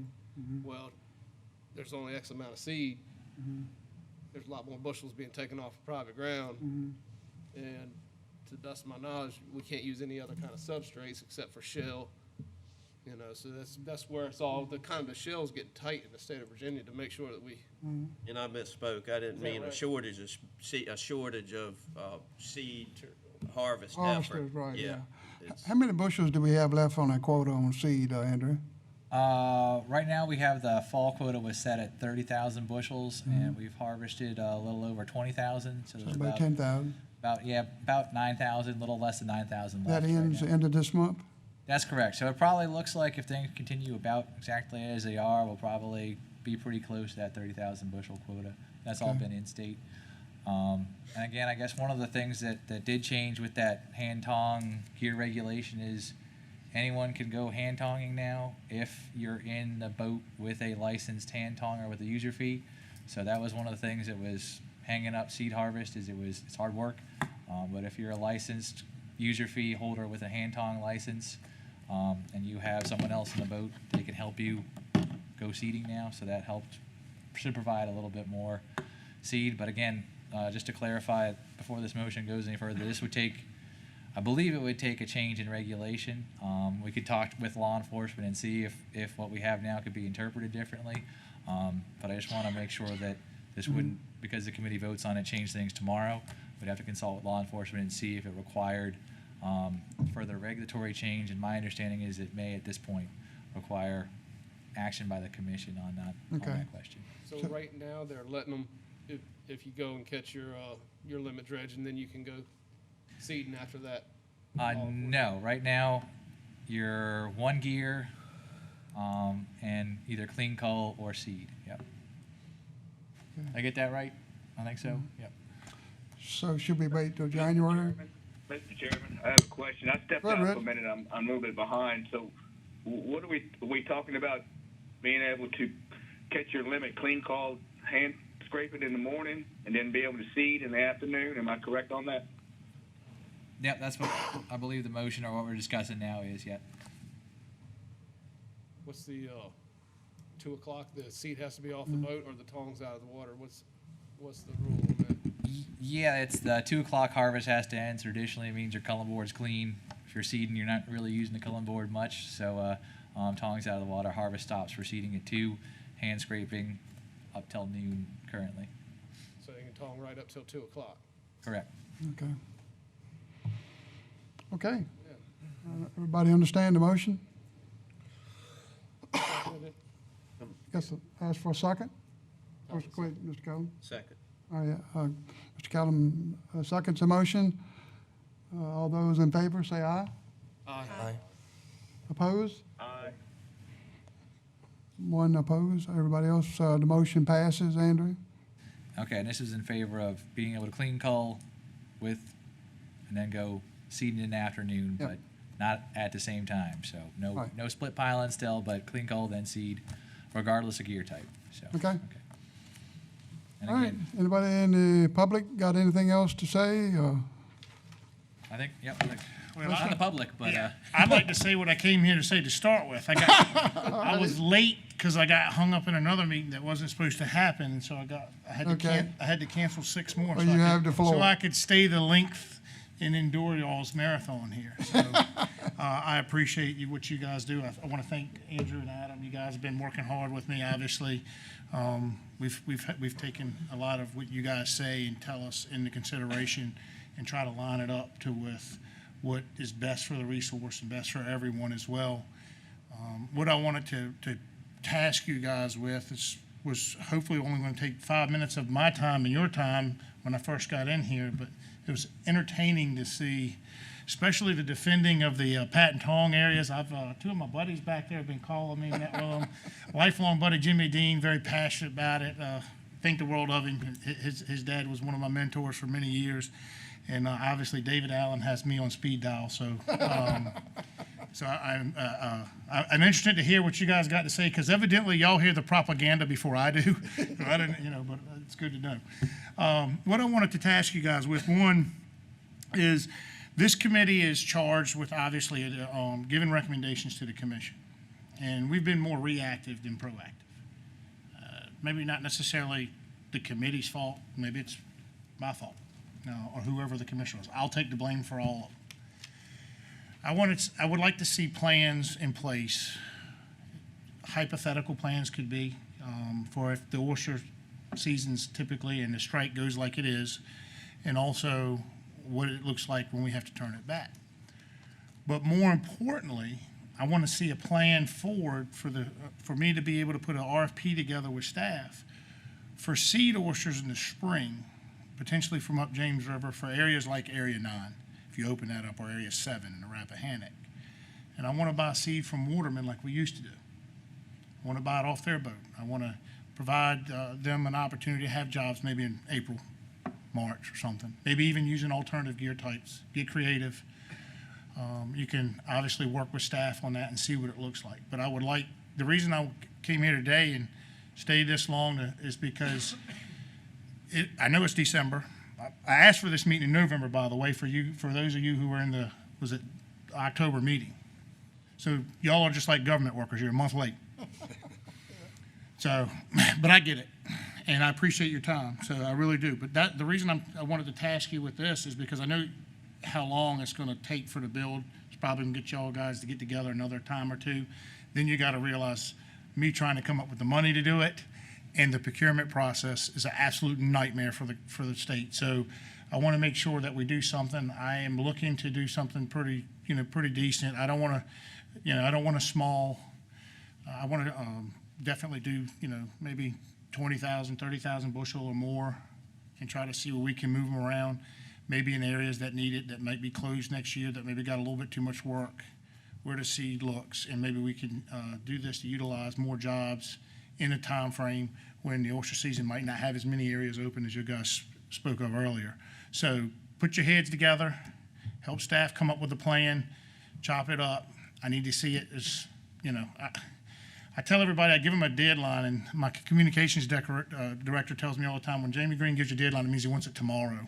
So I won't give you a deadline. I'll just say, whenever you guys can get to it. Remember, the sooner you guys get this information to me, whether you like the idea or not, just think about the jobs it's going to create, because we're going to use Waterman and get the resource, and we're going to put it in areas where you're working to help maybe stimulate it and even keep it going better, and infuse money back into the group that's been paying the money into it to start with.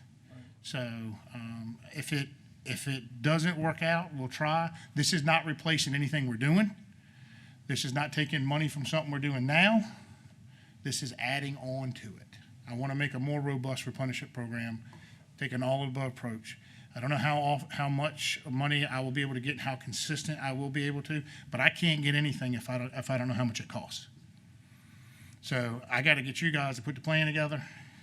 We'll send the RFP out. Once we get the price, then we'll know what's up. So if you can do that for me, I'd appreciate it. I know it's some work, but hopefully this will put us back on track for providing jobs for the Watermen of the Commonwealth in a time period where maybe crabbing is not as good, or price goes down or something. It gives you another opportunity. Plus, it'll help us on our replenishment. Okay. Thank you, guys. All right, thanks. Okay, yeah, somebody vote. Hey, How you doing, JC? didn't recognize you. How you doing? Okay, my name's Ty Farrington, commercial fisherman, crabbing and oystering. Before you get in this battle with these guys out here, I thought I'd speak up real quick. Issue I've run into is I was getting ready to buy a oyster user license from a friend of mine who passed away from his daughter. And anyway, I had no idea about the new changes in the regulation to do that. So with that being said, there's 5 years of user fees and 3 days out of 3 years of those 5. I'm not against that. That's good for the guy that doesn't do it all the time. But it's not good for the full-time watermen. It's not good for the average age group of the watermen, which is probably 60 or above. Anybody who doesn't have one, who's 55, 60, and they buy into it, who's to say they're going to live 5 years? And then their families, stuck with a license with no value. I've got my son's license in my first mate's name, and we've got no problem. I can transfer it anytime because we work our 40 days every spring. But the thing is, if something was to happen to him, who am I going to put that license in their name to say that I can keep them a year-round job and they can support their family? But the fact is, if he dies or hits the road or whatever before those 5 years, that license is gone. So that new regulation is pretty much an industry-killing regulation. It's going to take licenses out of the pot with no value. I'm here to ask you to entertain incorporating the old regulation of 40 days and the new one, both of them together, so you can do one or the other and not just the 5 years. Because that's a no-go for the active waterman now. It's not going to let the guy that wants to buy into it as a graduate out of high school, well, I might not want to do it for 5 years. So the interest level is going to go down. Yeah. Yeah, I understand. So that's what I'm here to ask. This wasn't the plan that I wanted either. Didn't go about the way I wanted to see it go, but that's beside the point now. Is this person, is he deceased or is he alive? No, he passed away last year, Last year? or earlier this year. Yeah. Did he have had he purchased his license any time prior to his death? Any what? Prior to him dying, did he did he purchase his license? Oh, yeah, he has the 5 years of Every user year? fees, but he's not a computer guy. Right. I don't know who did his reports. And this is another issue. The mandatory reporting let him go through years of reporting it as retail sale. Okay. So he has no record of harvesting to a licensed For that 3 dealer. years, I see what you mean. So they'll stop me from buying my commercial card if I got a wrong thing done in my reports. How did somebody selling shellfish, which is controlled, retail, who's not a shellfish shipper or dealer? I got you. So she's stuck right now with a license that she can't confirm been worked 3 out of the 5 years. But she does have to confirm he's bought the user fee the 5 years. I got you. So that's not the point. The point is that 5 years, I understand the guys that think it's hard for 40 days, but the guy who works a living, Mason, the guys who work day in and day out, these guys back here, they do their 40 days every spring of the season, and then whatever extra is in the fall. And that's what I do. And it secures my license for my family to be able to move, Right. and my other license in my name, my mate's name, to be secure in case something happens to him. But then after this, with this new regulation, it's done. That license is going to go. I'm not going to take a chance of putting that license in the next mate's name and not know he's going to be there 5 years. Right. So, I'm asking that you entertain that thought to incorporate the old and the new, one or the other. Think about it and maybe let the commission think about it. Okay. I don't know what staff has to think about it, but anyway. Thank you, Ty. I mean, I know we as a committee, we beat this thing to death. I mean, tell you, years and years we spent on this. I never heard about it, so I tried to buy this. I don't know where you been, because it was every meeting. Mail, I didn't hear it. Email, I didn't get any information about that. Yeah. Well, it was actually just changed, the new regulation last year, right, Andrew? I guess it was, a year ago last year. Yep. So basically this time, it's been in effect for a year. And I guess just to clarify a couple things, and we can double check on that license. If you've purchased that license for 5 years and you are deceased or medically Incapable. you can transfer that license without the harvest history. If you They have, have. so we can look at that again if there's a medical exception or a death certificate for his mate in this case. But again, I think that was one of the things that came out was that Yep. 5 years, you have to have 1 day, and that's where the 40 Exemption, days yeah. went away, so. Okay, all right. Could I make a comment, JC? Yeah, go ahead, Pete. I think the intention of doing the 5 years was to keep somebody from purchasing the license, letting it appreciate and profit off of this. Yeah, right. So to Ty's point, personally, I feel like if someone's willing to put in the 40 days, that's full-time enough that they bought it to work, not to profit off of it. Yeah, Those are my thoughts on it. yeah, okay. Yeah, and that's what it was previously, you know, it was that, yeah.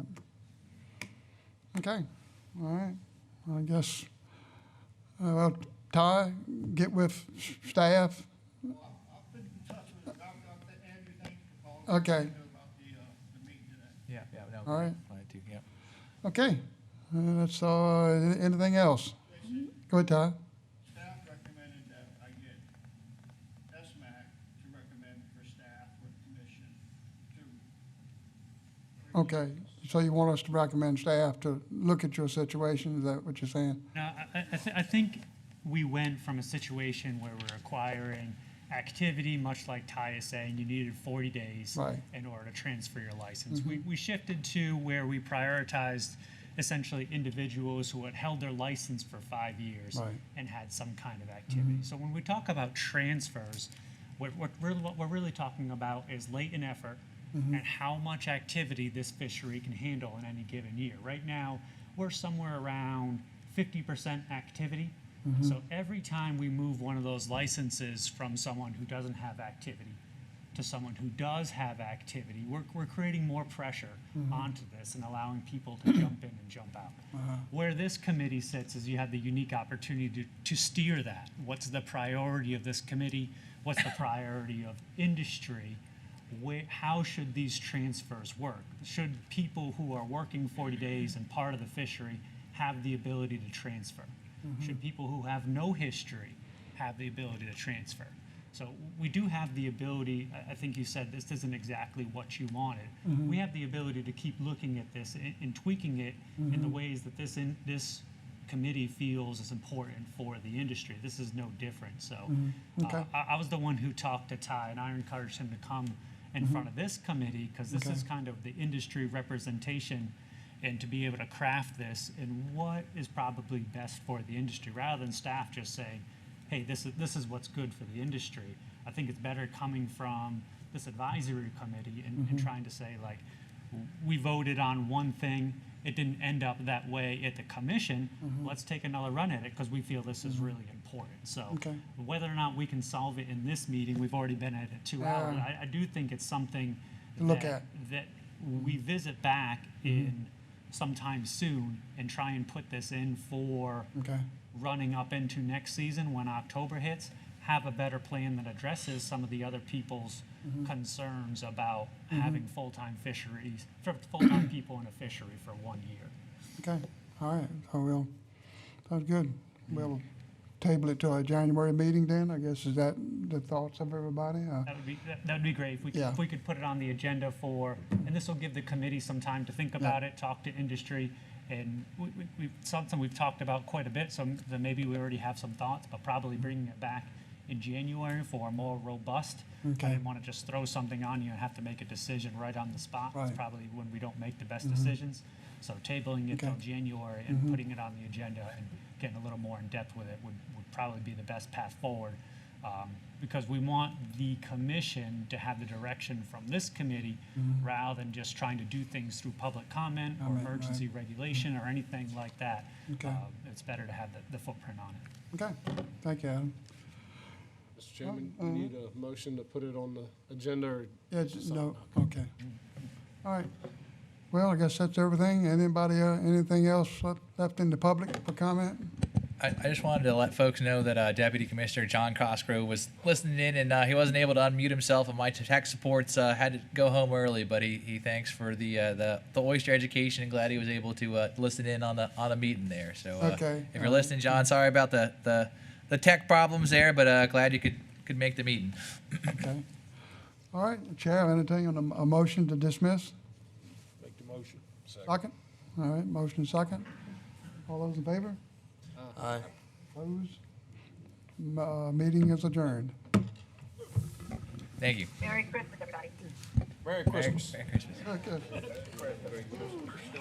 be glad it's over. No. We're running out of weeks, but, I'll touch base with you. I'd like Yeah. to talk more to you about, Yeah, I'm gonna give you some catfish. and we might be able to work that out.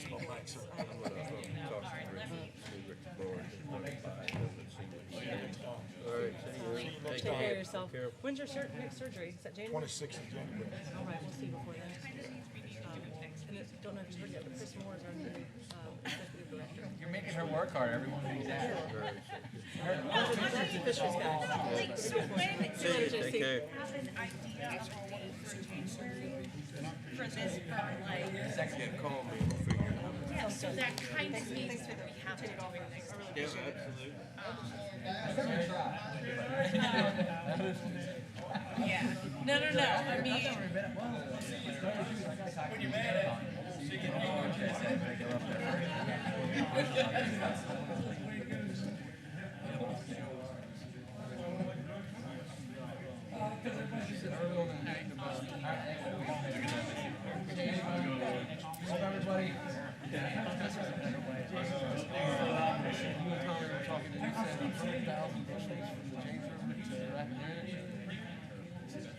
So that's not 100K.